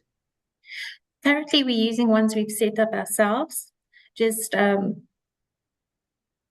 because we've got them running on the same instruments. It's quite easy to build up these in-house libraries. But we have investigated using the more generalized libraries, and it will definitely be potential for further investigation into those. Okay. So my last question then, I see Aurelia has her hand up. Do you build these libraries up from samples, or do you build it up from standard compounds that you buy and inject on this instrument? It's a combination of both. So we do definitely, as I say, use authentic standards right through. So if a matrix changes, you definitely rerun that authentic standard and see how it changes. But then also in the samples, we kind of get patterns if you do blood or urine or animal tissues as well. Okay. Aurelia, you have your hand up? Yes, thank you. Thank you so much for that, Dr. Laura. That's very interesting. I don't have a question per se, but I did see in the chat that, and even in the Q&A, that there are questions about how to get hold or access to the slides, or if we're going to share it via email. So just a reminder to all our participants. So we typically load all of our recordings or trainings on our YouTube channel. So you can just Google Metabolomics South Africa, and I've pasted the link both in the chat and the Q&A. However, so you have to subscribe to get those notifications. However, our material will soon be moving to our website. And I think everybody's familiar with the fact that we now have a paid membership. So those materials will then be available to members only. So you would have to sign up, pay for your membership, and then access all of this material through our website in future. Thank you. I don't see and any then- questions in the Q&A. Yes, I have a different question, which is completely on a different trend. So we are mostly from academic institutions and universities, and I see the audience members are also mostly academics. So Dr. Laura, can you maybe tell us a bit about your institution and what it is that you do and why you do this type of research? Yeah, so we are the National Metrology Institute of South Africa. So we are actually more concerned about the quality of analysis. So to assist people getting very accurate data and to get traceability back to SI units. That's our main function. But one of the things we are very fortunate to do is collaborate with universities to do these interesting types of studies because of the advanced technology we have at our laboratories. So a lot of the work I presented today was actually developed specifically in collaboration with universities rather than being a routine service that we provide. Our routine services is actually running proficiency testing schemes, producing certified reference measurements, and assisting with reference measurements when people cannot do a specific measurement. And do you also have a focus on metabolomics or this type of analysis? It's not so much of a strict focus group. Our focus is more on pesticides, and this was actually just flowing from the interest in pesticides. Okay. Is there a way that people can get in touch or become part or a member, or do you also have some presentations? I know that I've been to a few interesting presentations about the metrology. So is there a way that people can join that to see what's going on and in the pipeline? Definitely. We also have a website that also gives all our services, because our services aren't just in chemistry, it's in all the different scientific fields. So anyone can just type in NMISA in Google and you'll find our website. Thank you very much once again. I don't see any further questions at this point, so I think we can continue with the next presentation. I want to also mention that at the end of the entire session, we will open up again for any questions. So if you think of something that you want to ask Dr. Laura or Christina, you're also welcome to ask that after this talk, or any generalized questions, then we will open for that. Okay, thank you very much, Dr. Laura, once again. And then I want to give over to my colleague, Dr. Laneke, Prof. Laneke, sorry, to introduce the next speaker. Good morning, sorry, almost at afternoon. So I would like to introduce Dr. Jarmo Kalinski. He's a researcher at the Rhodes University specializing in the application of chromatography and mass spectrometry to natural products and environmental science. His work focuses on advancing analytical methodologies to better understand complex chemical systems in environmental and biological context. He has a very strong interest in cutting-edge data analysis techniques, including non-targeted workflows and the integration of large high-dimensional data sets to extract meaningful insights. Thank you very much, Dr. Jarmo, for your time and for the presentation that you are about to give. Again, just a reminder that we will be taking questions after his session, and then we will be opening up the floor, like Ilse just said, to everyone for general questions as well. Thank you. Yeah, thank you very much for the introduction. I saw I had my camera closed just now. Sorry about that, but maybe you can see me now. Can everybody see my slides? They're visible? Yes, we can. Yes. Okay, perfect. So today what I'm going to do is I'm going to give a quick background on how I use GCMS, a little bit of conceptual content, and then what I'm going to do is a live demo with some example data using openly accessible software. So myself, I'm a researcher at the Biotechnology Innovation Center, Rhodes University. My background is really LCM SMS. So I've done a lot of marine natural products research with that, environmental research on water samples. And here I've recently moved into cannabis research, and I'm not very experienced in GCMS data, but a lot of the data analysis approaches are actually quite similar to LCM SMS analysis. And you are able to use for like similar open software packages to analyze the data. So here you basically just see GC-MS chromatograms of cannabis extracts. What you see is I ran some standards with the sample, so I'm able to identify some of the peaks. It's an overlay essentially of a whole bunch of different samples, but there are a lot of peaks where I have no idea what they are because I don't have the standards essentially, and I don't know how they're distributed across the samples. I mean, I could inspect this now visually, but it's not a very reproducible or objective way to do it, and not efficient either. Okay, so GC-MS data, we had a lot of background on GC-MS already. I'm just showing here quickly the data structure. So on the left, you essentially see a chromatogram with our peaks eluting that correspond to compounds. And then at each time point, we have a mass spectrum. So here you see this dashed line shows us the mass spectrum at this time point, and then mass spectrum at a later time point, and mass spectrum at a yet later time point. Essentially, at the table at the bottom here, you see the sequence of the mass spectra across time. So every 0.01 seconds or a bit less even, we get a mass spectrum. Okay, so free software to analyze GC-MS data.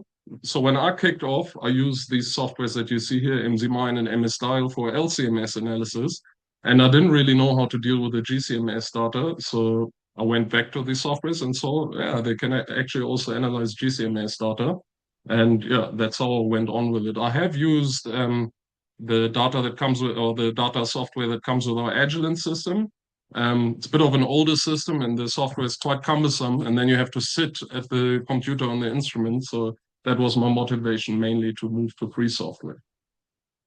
Okay, quick overview of how the data analysis workflow works, particularly in MZMine. So first of all, you have your samples and blanks and standards. And I mean, standards are optional, but if you have them, you run them together. You record your experimental raw data. So you want to do that at the same method, essentially, same temperature program and same sample preparation. From your samples, blanks, and standards, you create a metadata file. It's basically just a table that contains info on your sample names and to which groups do they belong. So if you have like a control and treatment group, for example, it will be denoted in the metadata file. Then what's also really useful is if you run a calibrant. Calibrant in GC-MS, so GC-MS across methods is very comparable in terms of retention time and the nature of the EIMS spectra. And you can basically run a mixture of straight chain alkanes and then use that to calibrate the retention times on your system and convert them into retention indices. So when you do library matching, you're not only matching the spectra, but also the retention time information. So you want a calibrant and record the raw data, and then from that you create a retention index scaling file, what it's called. I'll show you how that looks just now. And then you also want library files. So when you analyze your data and you record your mass spectra, you now want to afterwards be able to compare those mass spectra to spectra in spectral libraries to annotate or potentially identify compounds that are present in your samples. So once you have all of this together, you can throw that into processing tools such as MZMine or MSDial. And then what that will give you, your calibrant raw data, you can also process through MZMine and MSDial to create your retention index scaling file. I will show you that quickly just now. And then once you've processed everything in the processing tool, you get a feature table essentially. So it's again a table that has your samples and the ions you're detecting and the abundance of each ion, aka compound in a particular sample. And then in addition, you also get a spectra file that contains the respective fragmentation spectra. And then once you have that, you can move to statistical analysis. We've seen a little bit of that. Can do PCOA, t-tests, ANOVA, random forest analysis. And the whole purpose of that is if you have a set of samples to see are there certain groups within your samples? Do they cluster? And then in the next step to find out, yes, I have groups. And what are the ions or the molecules that drive that clustering? Basically, what distinguishes your groups of samples? Okay. Now we're going to go into the live demo. Let me just exit this quick. I'll stop sharing quick, and then I'm going to share my screen.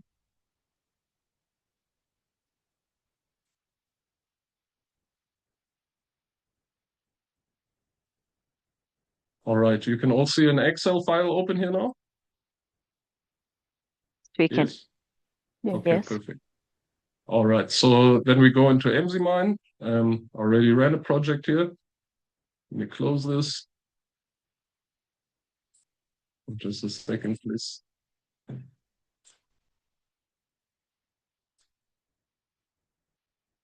Okay, first off, I will show you how to make a scaling file for your alkane standard to later determine retention indices. So in the first step, we have to find our file. I have it here as an MZML file. So normally off our Agilent system, you'll actually get an Agilent vendor file. There's a software called MS-Convert, which you see here, you can download for free. It's part of the Proteo Wizard package. You can select your raw file or multiple ones. I've done that here. And then essentially use these parameters. So how you add that is you just click the filter peak picking, set MS labels 1 to 2 or 1 to 1 for GCMS data add. Should have this, you start, and it will convert the output to whichever path you've chosen here. So that's how I created this MZML file. I'll just drop it in here, drag and drop it to Emsimine, double click, I can already investigate it. So this is essentially the straight chain alkanes I've been talking about. They elute in a consistent pattern, and we use this data to basically later calibrate our whole run. So Emsimine, it's got a super nice feature. It's called the MZ Wizard. So normally what you do is what you traditionally had to do is you had to create basically processing steps by yourself. Now they have the MZ Wizard. You can just click on that and essentially create your whole processing batch. You see it's mainly made for, or initially made for LCMS data, but here at the top you can then choose your method of separation and ionization. So in our case, GCEI. The detector you're using, in our case, it's a low resolution detector. And then you select your file or your files that you want to analyze. In this case, still our alkane file. I have to just find that quick. Here's our alkane file, we drop it in there. And then we have various parameters we can set in the next tab. So these are peak detection parameters, essentially. Normally, the defaults are really good. For lack of time, we're not going to go through them in detail. But whatever you set up here, normally the default values that you get are very usable. So we're just going to leave them like that for now. And then, yeah, you can set some filtering if you want. The main one here, we only have one sample, but we could, for example, if we had 10 samples, we could set a filter to say we only care about compounds that occur in 2 or more samples. So that's really useful if you're working with duplicates or triplicates. You could set this value accordingly, and it will filter out a lot of the noise you'll be dealing with. And the next tab, annotation. This is important. You want to import your spectral library files. So spectral library files for GCMS data, there's quite a few online from MassBank, Mona, MS-Style homepage also has a lot of free libraries, and you can assemble your own libraries if you work with the same sample matrix consistently. Okay, here we just select files. I made a folder with all the library files. So we can essentially just use one for now. This will just help us identify in our alkane mix which is which compound, like which is octane, which is nonane, and so forth. So we selected that. Spectral deconvolution, here we just want to set an export path. So this will be the path where all our results will be saved. So we can actually just go somewhere. Let's see.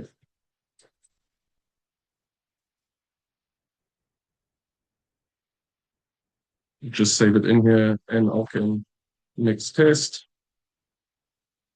And our path is set. Okay, now we've basically set up our processing batch. We just click the play button up here and our batch will pop up. What you see here on the right, this is actually basically the steps that are included in our data processing. And on the left, Emsimine has a whole lot of other modules that are optional that you could use. A lot of them apply to LCMS data, some to GCMS data, as you will see after get out of this and analyze some real data.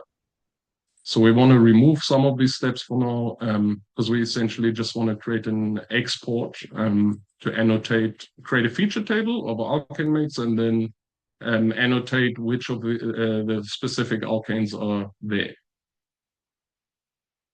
So we just add an extra step here for the export. Goes in here, and then neatway, if you don't want to type a path in here again. So by double clicking, you open essentially the parameters for that module. You can just go in here, copy the path, and then give it another name.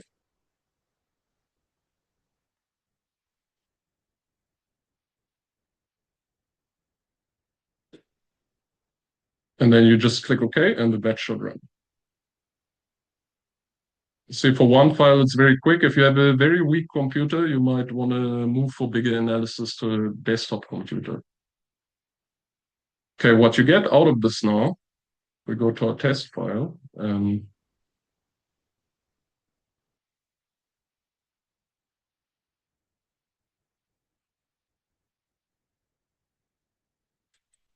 Is essentially a table like this.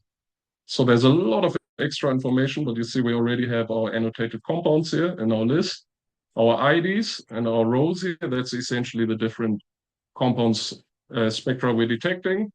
A couple of them we already annotated, and then we can process this into a list. So where we just have the retention time, which is here, and the annotation takes a little bit of time. So I've already done this, which you see here. And then the way you need to format it for MZMine is you change the name from, for example, octane just to the carbon number 8, and then you enter the retention time here. These headers, they are very important. You have to use exactly this format. Otherwise, MZMine can't recognize them. Okay, now we go to the next step. We want to now actually analyze data. We've created our scale file that we use to basically determine retention indices for data. Now we want to analyze it.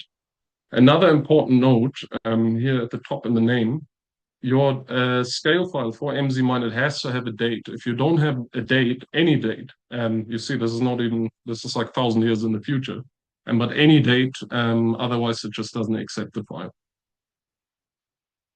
Okay, now we're going to close this project again. We're still going to make a batch. Just a second. Okay. So we again click the processing wizard. So we're using GCAI data, low resolution. Now we have a metadata file, which I'll just throw in here quick.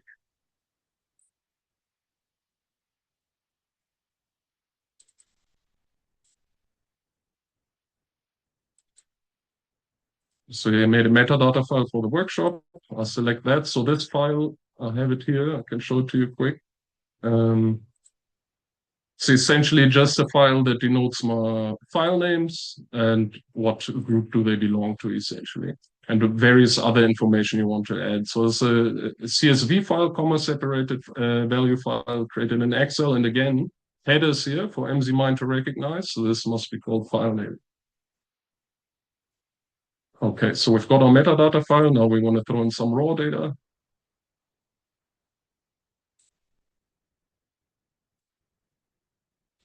Here's our raw data. We select all of that and we dump it in there. Perfect. So here are all the raw data files. Then again, we can just use the default settings for all of this. For annotation now, we want to throw in libraries again.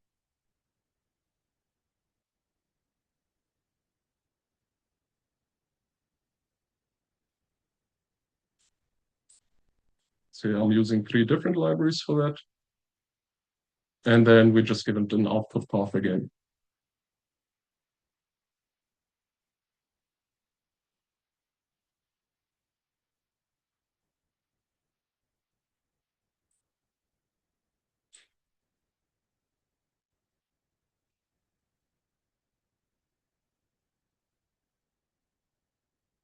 Okay, and then we create the batch. And now again, we have a batch. We can now in more detail go through the tabs. So this first one, it imports your data. It's essentially, we've already told the software what files we have, which ones we want to import. It does it here, our metadata, and then our libraries. Then it has some peak detection steps here, mass detection, chromatogram builder, and local minimum feature resolver. the GCAI spectral deconvolution, so that it was touched upon in one of the previous talks. So it's basically pulls out of the raw spectra the spectra for the compounds, and does some retention time correction. And then the GC aligner, this is quite important. So this is basically from all the different samples we have, now the compounds that are detected are going to be aligned between the samples. Oops. And then important part here is you must inspect your raw data and have a look how big is your retention time tolerance. So you can set that here. You can set your mass tolerance. So if you have a high resolution mass analyzer, you'd want to set this a lot lower. We have a low resolution analyzer, so we have a very high value. But you can customize basically all the different steps. We'll export a molecular network for you. I'll show you at the very end how that looks quickly. Perform spectral library search and create various other outputs. And then spectral library search. So we can click in here. So essentially going to do spectral library search against our 3 imported libraries. We can set the parameters for matching. So we could essentially lower our minimum cosine similarity, for example. This is a value that describes how similar is our spectrum compared to the library spectrum. So if we set a value of 1, then it would require that our spectrum is 100% identical to the library spectrum, which is never really the case. And then usually accepted values like 0.75 or 0.7. And you can go lower if you just, but then essentially what you'll end up with is lower confidence spectral matches. Okay, and then one thing we can also activate here is using retention index tolerance. So now we're not only matching our spectra to the spectra in the library, but we're also requiring that the retention index from our data is similar to the one denoted in the library. So importantly here, a lot of the public libraries don't have extensive retention index entries. But if you make your own library, for example, on your own system, you can easily determine them and enter them into your library. So what we do here is click Advanced, set a tolerance of maybe 10 using a non-polar column in our case. And then we set that we also allow matches without retention indices because a lot of the library entries don't have retention indices. Okay, we click OK. Then we need to add an extra step to determine the retention indices in our samples. So we use a module retention index calculation. We pop that in there. And then here comes our alkane scale file into play. So we select that.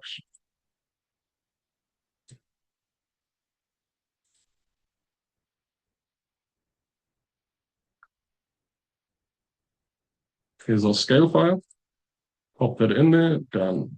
And then the retention index calculation, obviously it has to happen before the spectral library search, so we move that up. And then the last step, how we want to adapt the batch from the MZ wizard is just we add an extra export to export our spectral matches. We use this one here, the CSV file modular. Click OK. Again, we just copy the path from one of the previous modules.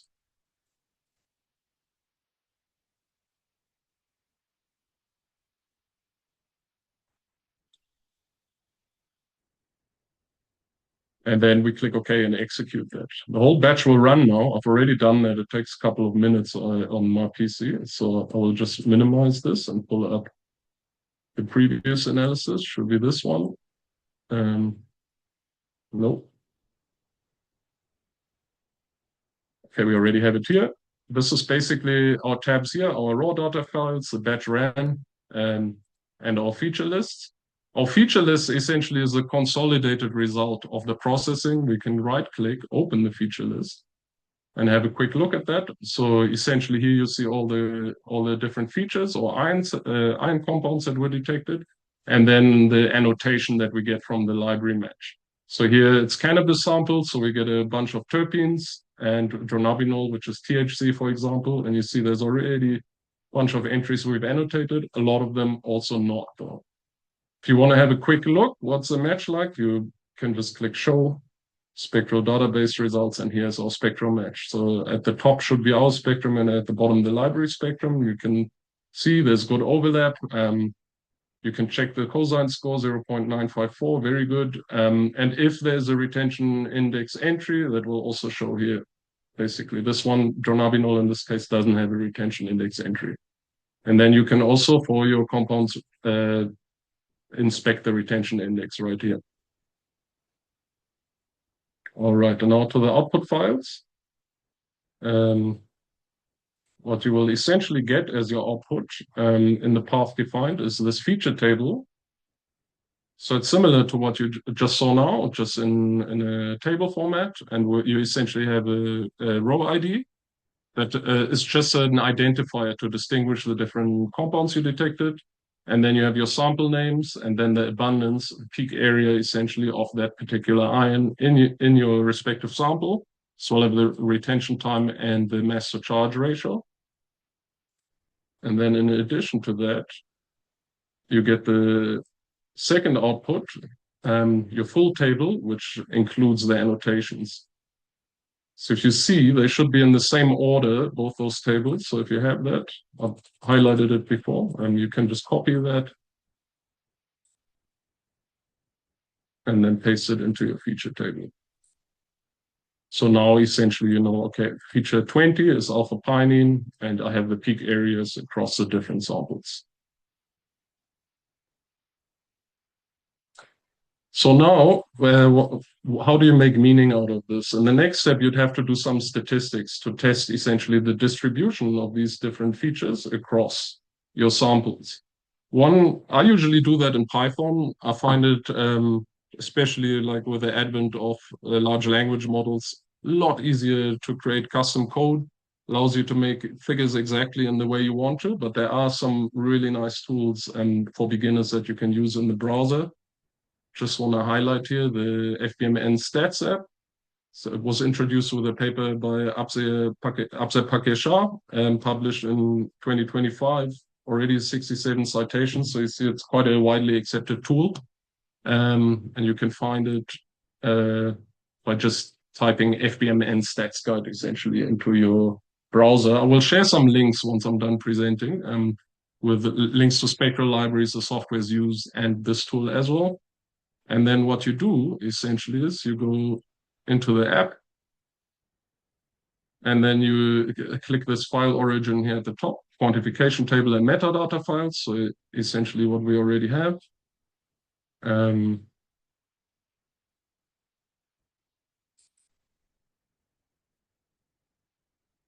Just give me a second, please. Okay. So then we select our quantification table, which is in here. I've cropped our data to only 30 minutes because in this case, we want to look at cannabis data, only the terpenes. So we do detect cannabinoids as well, but cannabinoids in GCMS, basically what you have in the natural plant sample is cannabinoic acids, and they decarboxylate under heat from the GCMS, and it's not the ideal method for analysis unless you derivatize. So in this case, we just wanted to look at the terpenes. They're stable under the conditions of GCMS, and you don't need to do any derivatization. So here we've added now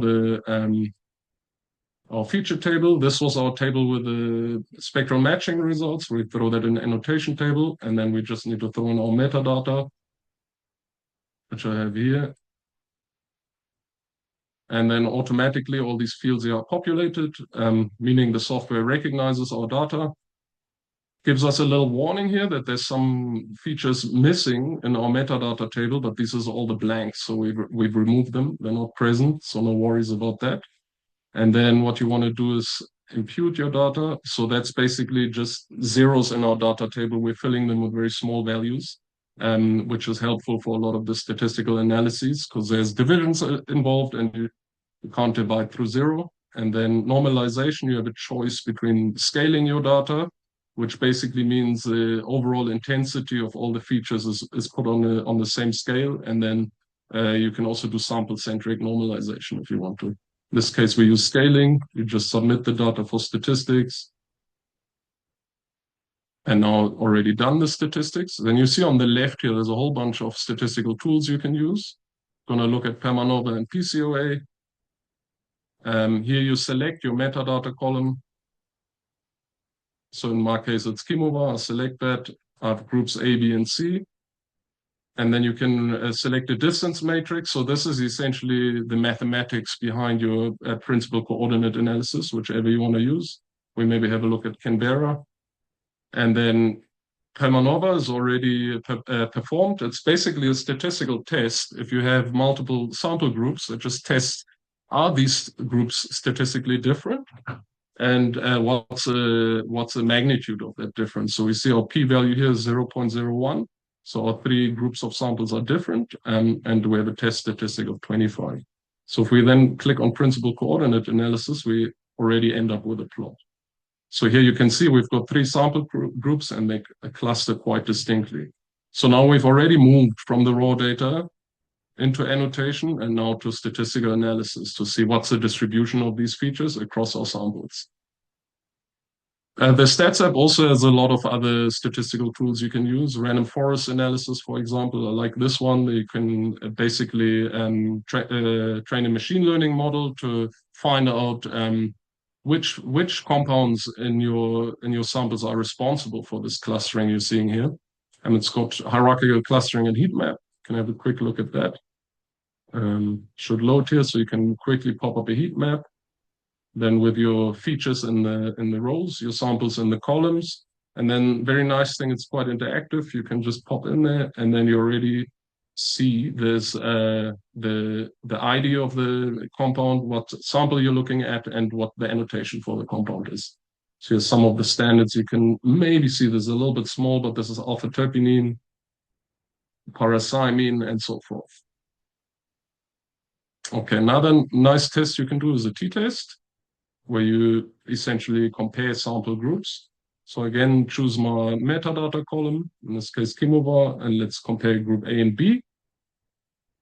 Run a test.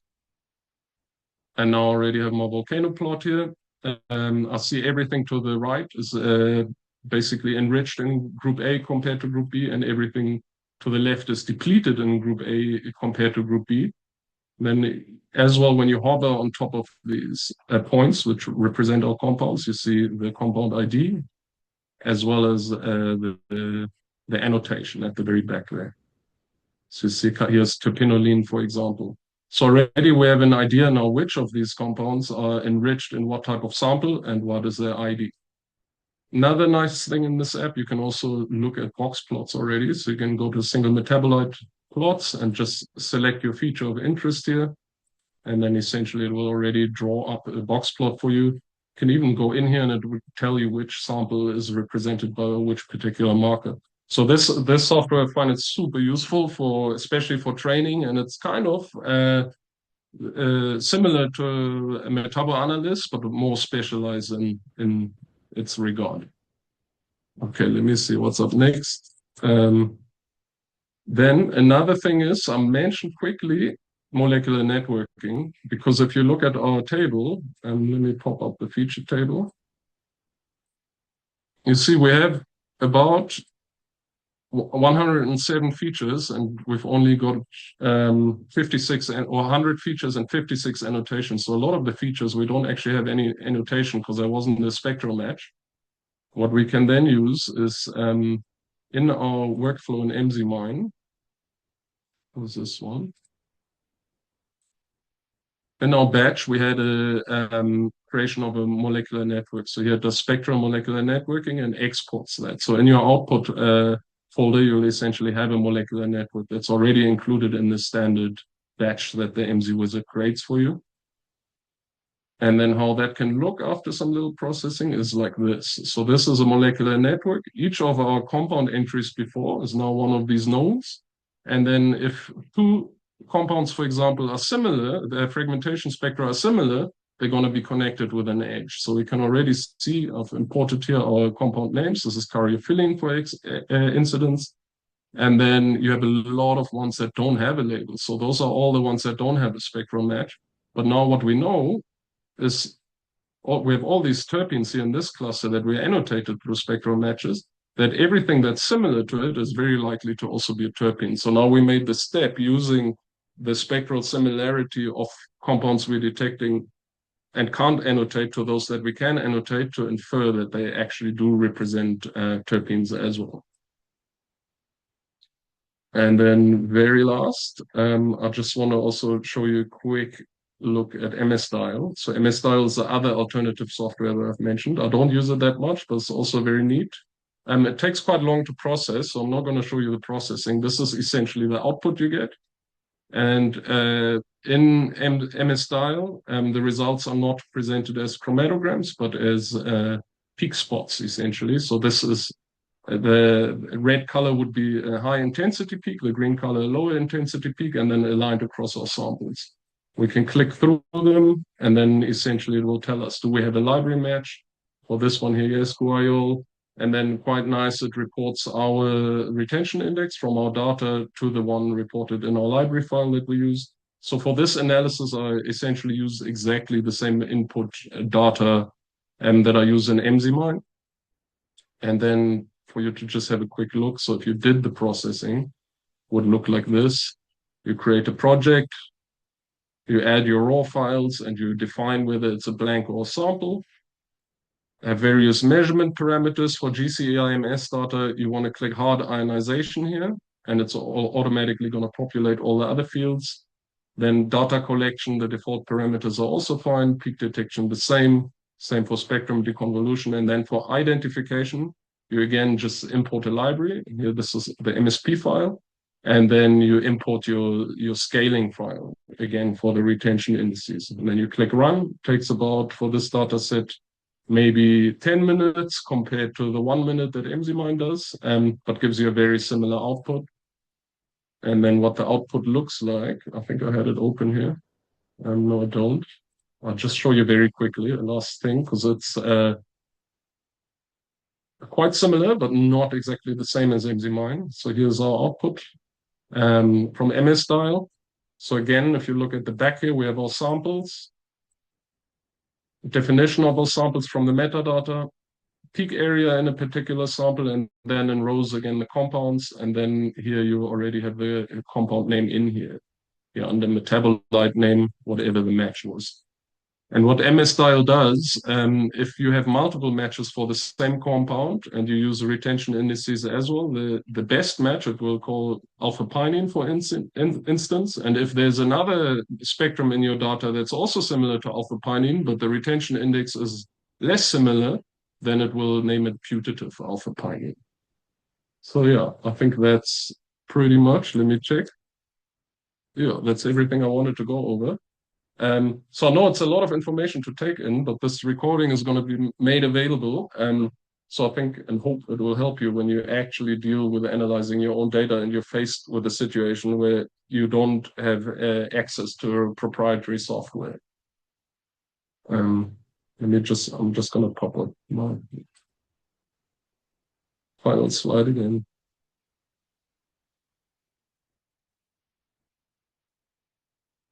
Yeah, I think it's open for questions if there's questions.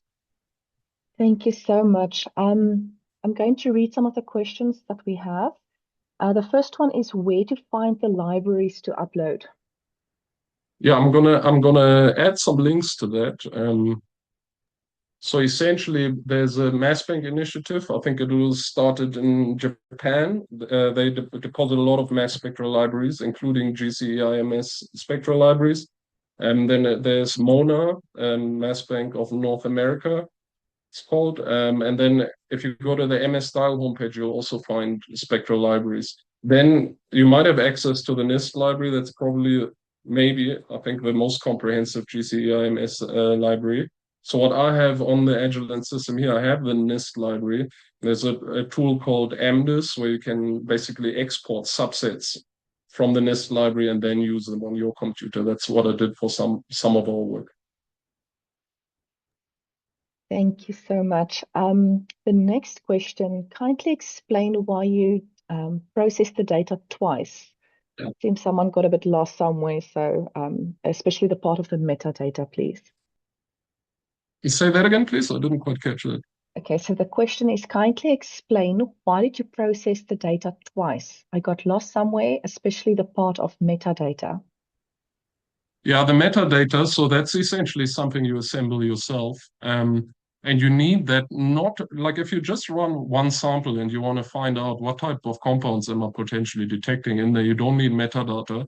But once you do an untargeted workflow where you're now comparing sample groups, for example, and you want to find out which compounds are enriched in one group of samples versus the other, then you need the metadata. You just assemble that in Excel, essentially. You enter your file names as your rows, and then you just make whatever columns you want that distinguish your groups. You can make one column for sample type where you denote what is a sample, what is a blank, what's a calibrant, what is a standard, and then another column, for example, called group, where you define treatment samples and control samples. So that's the metadata is essentially just a table to put into context what type of samples do you have. Okay, the next question is a two-part question. I'm going to ask the first part first. So in untargeted GC-MS metabolomics, how do you distinguish between biologically relevant metabolites and analytical noise during data processing? I mean, for one instance, we do blank filtering. So we add blanks to, along all sidebar samples, I'll run blanks, process blanks that are create from solvent in the same way I create my samples. Some people, and in the ideal case, you use matrix blanks, so create something as similar as possible to your samples, but without the analytes you're looking for.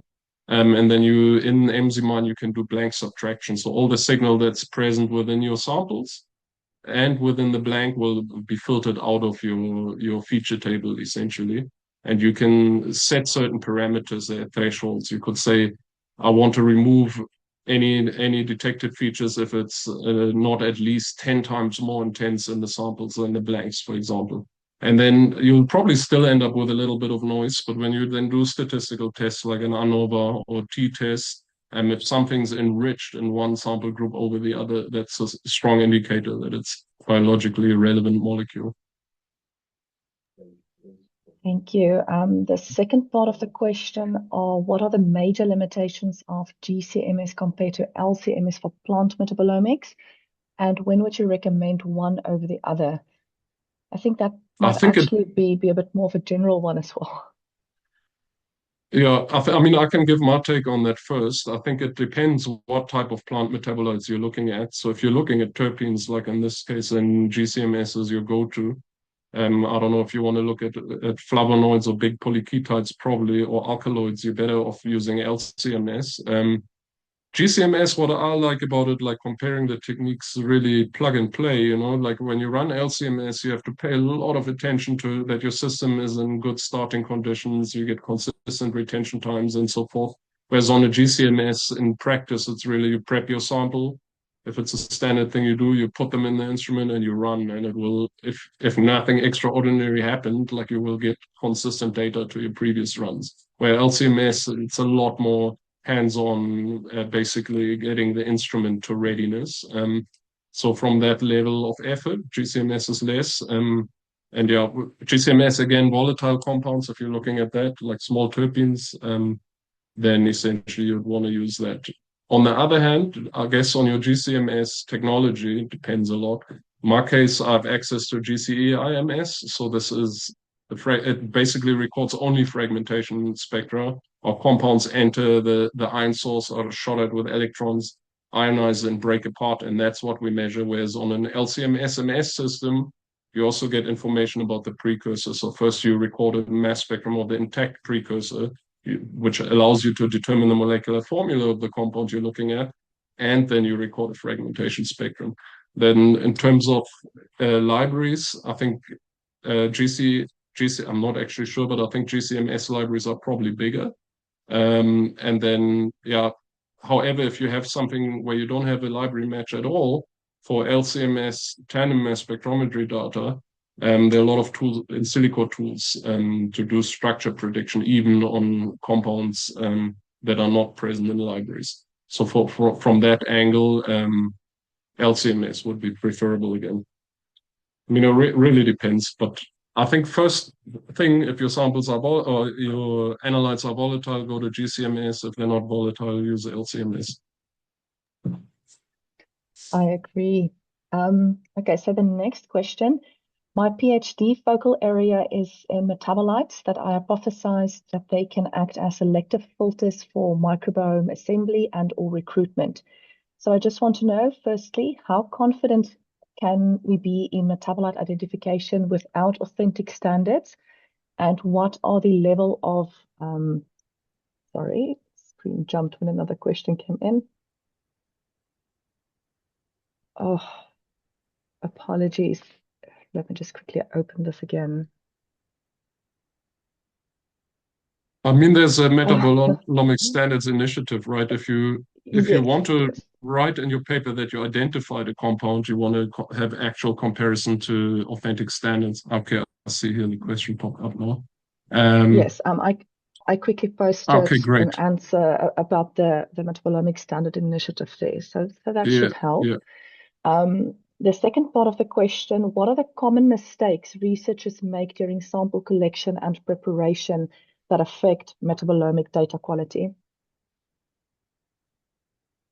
I mean, one thing I see, for example, is like that people forget blanks. And then especially if you're dealing with like one sample that without a blank, you don't know what's real signal and what's just background noise, because GCMS and LCMS definitely give you background noise. So that I think that's the most common mistake I've encountered on that end. And then obviously your sample preparation. I mean, what solvents are you extracting your sample in? Are you doing any solid phase extraction or not? Those are key points. Yes. What I would just like to add to that is something that people need to consider is repeated freeze-thaw cycles, for example, and then inconsistent sampling times. Ilse did mention earlier about the environment and making sure that every single sample that you collect is collected in the same manner.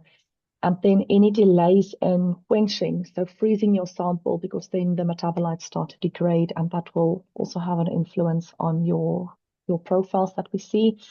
And yes, then again, the poor metabolite extractions and not using QCs, blanks, or internal standards. Prof. Aurelia, I see you want to add something.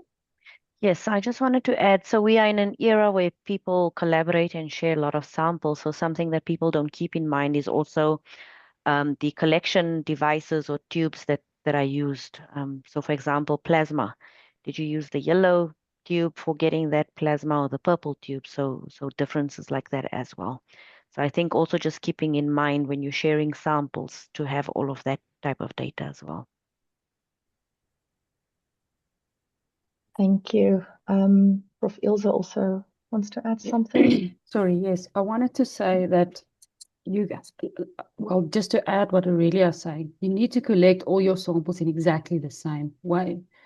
You can't compare biobank samples from a patient cohort, for example, and then select, and then you go and get your own control somewhere on campus from students. Those are not real controls, and it's not, it was collected in a different way. The samples are not all of the same age. So some are 3 years old and some are freshly collected. How did you collect it? So I always tell people, even if you make a slight mistake in how you collect your samples, just make the mistake throughout. Don't have differences in sample collection procedures for different samples. That's very, very important. So just be consistent in what you do. Also think about biobank samples that are now mentioned. It's nice and easy to get those, but are they really stable for the type of compounds that you want to analyze?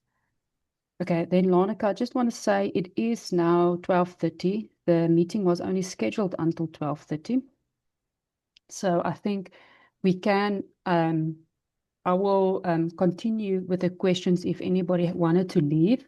We will still record the rest of the session. So if you have to leave, you are welcome to leave.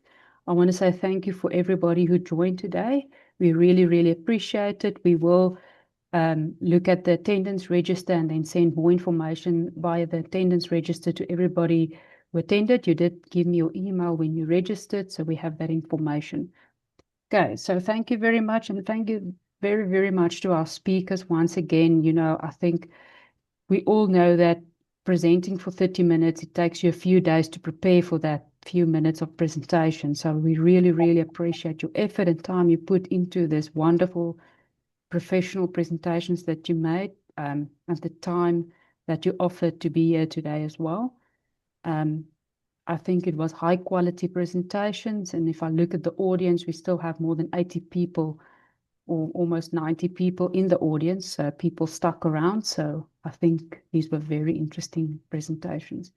With that, I want to formally end the session, but if you want to stay on for another 10 minutes or so, we will attend to the rest of the questions and then close off the session. So thank you. Thank you very much for attending. Okay, so let's continue with the questions for those who want to stay. Otherwise, you can look at the recording later. We have someone, Benjamin Abram, you have your hand up if you want to answer a question or ask a question live. Hi, Yamo. Can you hear me? Yes. Yes, I can. Hi. How are you doing? Good. How are you? Good to hear from you. Good to see you again. So you published a paper at the beginning of the year in Nature on marine contaminants and pollutants. And it was quite extensive, and to me it's emblematic or it covers basically all three talks given today, right? In some way or another. So obviously you've given us quite a detailed run through of the statistical process and the data creation, whatever. But you've obviously got a lot more hands-on experience. And so what advice would you give to people in terms of the mental processes that you go through so that you can extract meaningful data and interpretations out of these big data sets? Because that paper was it covered a lot. And so you obviously have to go through the selective thought process. Do you have any tips or general tips for people? Yeah, I mean, one tip definitely are your peers, because I was lucky to work with a lot of great people on that. So it's the feedback from your peers and communicating with your peers, because definitely once you're doing data analysis, especially of that scale, there's a lot of mental anguish in the beginning, to try and make sense of it. And then it's really, I guess, make sure your data processing is proper, but don't overthink it. If you get stuck at that point and you reanalyze, you can kind of get stuck in really bad cycles, where you're not really making much progress and you're trying to reprocess your data for incremental improvements. And I think it's better, go with something solid and then move to statistical analysis, look for the patterns. If the patterns are well resolved, then gives you more confidence in your data processing as well. So, but I think in the most part, for me, I've never done an analysis at that scale before. So it's really keeping in close contact with your peers. And then also when you're so deep in the subject, you kind of start losing overview of the meaning of it and the bigger scope. And that's really important, to consistently present your results to people who are interested and involved, and then basically draw from their advice and their experience, work with experienced people, I guess. Cool. Thank you so much.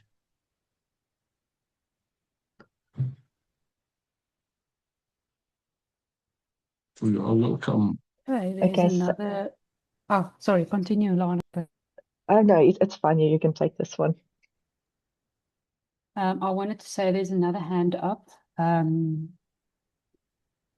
Shivaraj, am I saying your name correctly? Yeah. There you go. Thank you, Dr. for allowing me to talk. I just wanted to ask you that when we are doing untargeted metabolomics and for biomarker discovery, what kind of statistics are usually used? Can you just enlighten me a little bit on it? If it is something like your area of expert. I wasn't fully to or audibly hear the question, but it's about challenges in data processing, right? Or interpretation maybe of exactly. metabolomics data. Yeah, actually, I was trying to talk about that. Basically, for biomarker discovery using mass spectrometer based metabolomics, um, LCMS kind of a thing.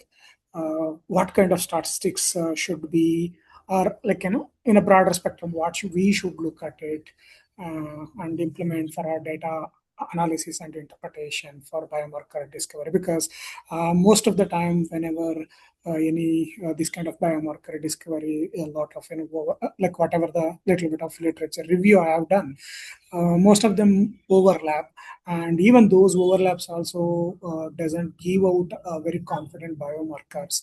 Are we, what is it, failing at a statistical analysis? And I was just yesterday I was reading a paper. In that paper they were saying maybe a lot of statistics also comes into the picture here and all. So maybe I just would like to know, as you're an expert in this domain, what is your review? Yeah, I think from my understanding, for biomarker discovery, you'd probably want a lot of samples, like to have more statistical strength to your results later. And then another important point is that the quality of your data needs to be really good. So it's like you always hear people say this garbage in, garbage out, but it's like if you record data either from samples that are compromised or with a method that's not optimal or on an instrument that doesn't deliver consistent results, that will compromise like anything you can do downstream with that. So in that regard, I guess if you do work like that, if you record the data yourself, like obviously one always wants to pay the best attention to get the best data. But if you work with someone else who records your data, probably select someone who's got experience in the sample matrix you are working with. I see this here, like, in some labs, for example, or I've faced it with people who ask me to help with data analysis, where they sent their samples to a lab and then the people at that lab didn't even know what type of sample it really is, ran it with like a standard method. And then at the end, you basically faced just with a salvage job where you have to try and make meaning out of suboptimal data, which is very painful. Yeah, that is true. Because why I was asking is, I did a little bit of literature review recently that protein-based biomarkers are little confident enough to go through for further downstream whatever the investigations, whereas metabolomics-based biomarker discovery downstream for a drug discovery or whatever it may be, kind of a very challenging, and there were a lot of failures compared to proteomics. That was the reason I just gone through a little bit of a very superficial data review and all those things. Because of it, I was asking where we are failing. Are we failing at data analysis, or I'm just maybe I'm posing the same question. I'm sorry for it if it is repeated. Maybe one of the other panelists has something to add to this, perhaps. Yeah, I think it's a bit difficult. So yeah, I think maybe if you can type the question for us in the Q&A as well. I just told the other panelists that I'm going to download all the questions that we have after the session, so that we have the questions, and then I will distribute the questions to all the panelists and speakers. And then when we will send a feedback email to thank you for joining today, and then in that we will then have a proper answer for all the questions. So if you have any other questions, you can type them in the Q&A. I don't think we're going to take a lot of live questions still, but if there's other things, yeah, I think we will, between us, then get to you with answers in the email afterwards. I hope that's okay. Yep. We have, okay. Sorry? Yeah, that's okay. That's okay. I can do that. Okay. So we have another person who wants to ask a live question, Mojabeng. I'm going to allow you to talk. So you are welcome to. Mojabeng, do you still want to ask something?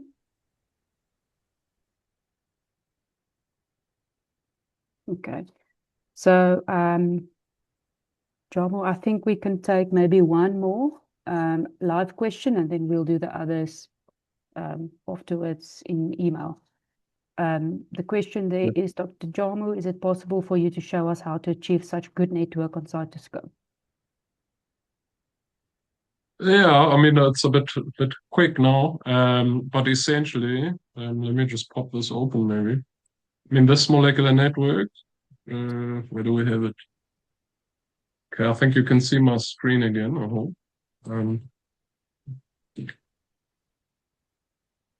So essentially, Mzmine will provide you with a GraphML file that you can just load into Cytoscape. So Cytoscape is the software you want to use. And then essentially you have a tab here where you can adapt the visuals of the network. And then, I mean, one of the simpler ones is you just add images to the nodes. So essentially when you start this first, it's just kind of a gray box to denote your features, but you have this image tab. You can click there and then create a pie chart, select your peak area columns, you can even customize here, change colors for each of the particular samples you want to, or peak areas you want to highlight. That's one thing. And then your labels, you can adapt your labels. So whatever label it shows here, we have our annotation selected here, not anymore. You can basically choose any of the columns from your data file. Can select your annotation. You have your names here. I don't know if you want to share your screen because. Oh, am I not sharing it? Sorry. I thought I was. Okay, There here you it go. is. Yeah. So when you load this, the Cytoscape file. So Cytoscape file, where you get that from, or molecular network file is in this case straight from Mzmine.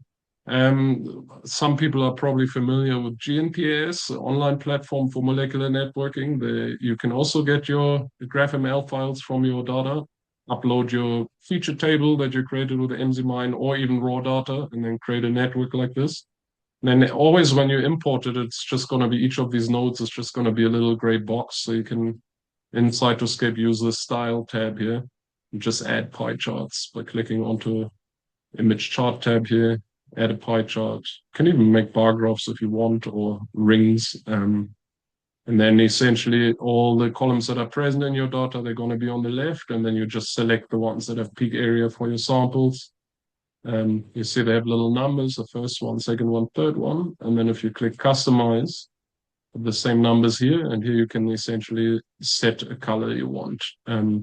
So if you, in our case now we had 3 sample groups. If I really wanted to go through the effort, I could now recolor all samples from group 1 blue, group 2 red, and group 3 green, for example.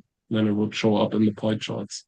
Then labels, you can also set the labels that are showing here. So we have our compound matches here. So essentially under label, this tab here. So again, if you click on that, you have all the different columns from your data table. Could use raw MZ even here, then it's the MZ values. But in our case, yeah, we use the, where is it? Our annotation anyways. And then you can adapt the size of the nodes as well. So what you could do now is say the nodes, you want your node size to increase with the total sum of the signal. You can do that as well. Now, okay, so I just selected one sample. So your feature table is an Excel table, right? You could just make an extra column and sum the intensity across all samples and use that, load it into Cytoscape. Tables you load up here. Just click import table file. I click on one here, any Excel file, then it will already recognize our identifier column. It's our key column, so it knows to which node must it attach which row of values. You just import that, and then you could select, if you had the sum of the peak area, you could select that after importing in this tab, you will find it here. And then decide how you want to plot this. So here's a continuous mapping. What I'm saying here is any value from 0 to 5,000 peak area roughly must be the size between 50 and 150, and then everything above that from 150 to 250. I mean, this you can adapt. You see if I change this one node sizes change. So that's how you can play around with Cytoscape to make nice visuals for final figures. Jarmo, Oh, I this think was a there's little bit of a quick rundown. yeah, there's a few comments, people asking for more detailed training. So I think it's something we can consider from the team and also from MSA side. I think one of the suggestions is that we send some material and training data to everyone in attendance beforehand. And if they want to have to download anything, and then maybe it can be a hands-on training session just on that, where, you know, on the one, you know, while you are doing the training, we can, or the attendings can maybe on their side also go into the program and do some work. So yes, Yeah. thank you for the suggestion. I think people really love this, but they want more. So Yeah, I mean, I try always to a run good through thing. everything like Yeah. quickly, but it's I mean, I do give online workshops now and then. So Okay. if people are interested, you can email me, and when one happens, I'll just I'll add you to the mailing list essentially, and then when one happens, I'll Okay. invite you. Yeah. Yeah, I think there's at least one more coming up this year, and that's going to be a bit more extensive than it's usually, maybe like 2 or 3 hour sessions. Okay, fantastic. Maybe you can send us the advertisement for that, and we can then distribute throughout the whole MSA network. And then thank you very much. We have Abby, you have a hand up, or did you just want to mention that you couldn't see the screen? Do you have any other questions? Yes, I wanted to say that I couldn't see the screen. Okay. Thank you. Okay, thank you. Then Moja Ben, you still have a hand up. I don't know if that was a mistake or if you wanted to ask something. Okay, the hand is down.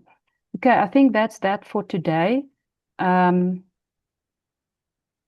goodness, there's one more question. John, do you have time for one more question in the Q&A from Vivian?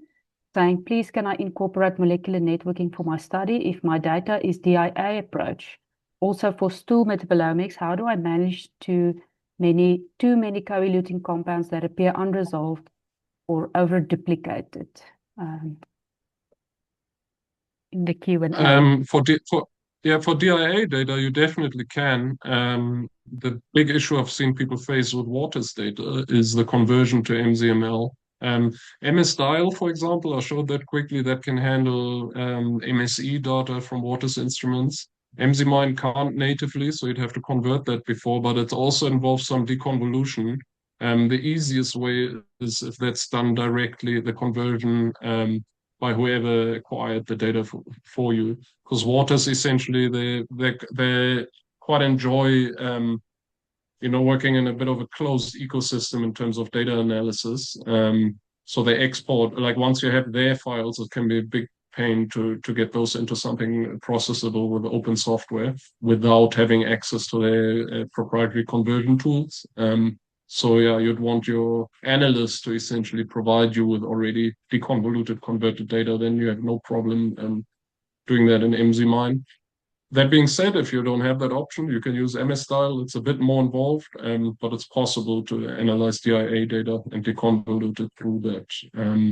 And too many co-eluting compounds, I mean, that's really a matter of your chromatography, I guess. Also in some sample matrices, like Benjamin, he mentioned earlier, the water analysis we did was on global ocean water samples, which are hyper complex. Like in many cases, you can't avoid co-elution. I mean, the chromatograph can only do that much. You can, if you have ion mobility capabilities on the instrument you're using, you can level that in as well, which will improve resolution of chromatographic features. Yeah. But overall, I mean, co-elution, if you have super complex samples, you will have it. If you're working with the instrument you have, there's no way to really avoid this unless except for optimizing chromatography. But even with that, with hyper complex samples, you will always have some co-elution.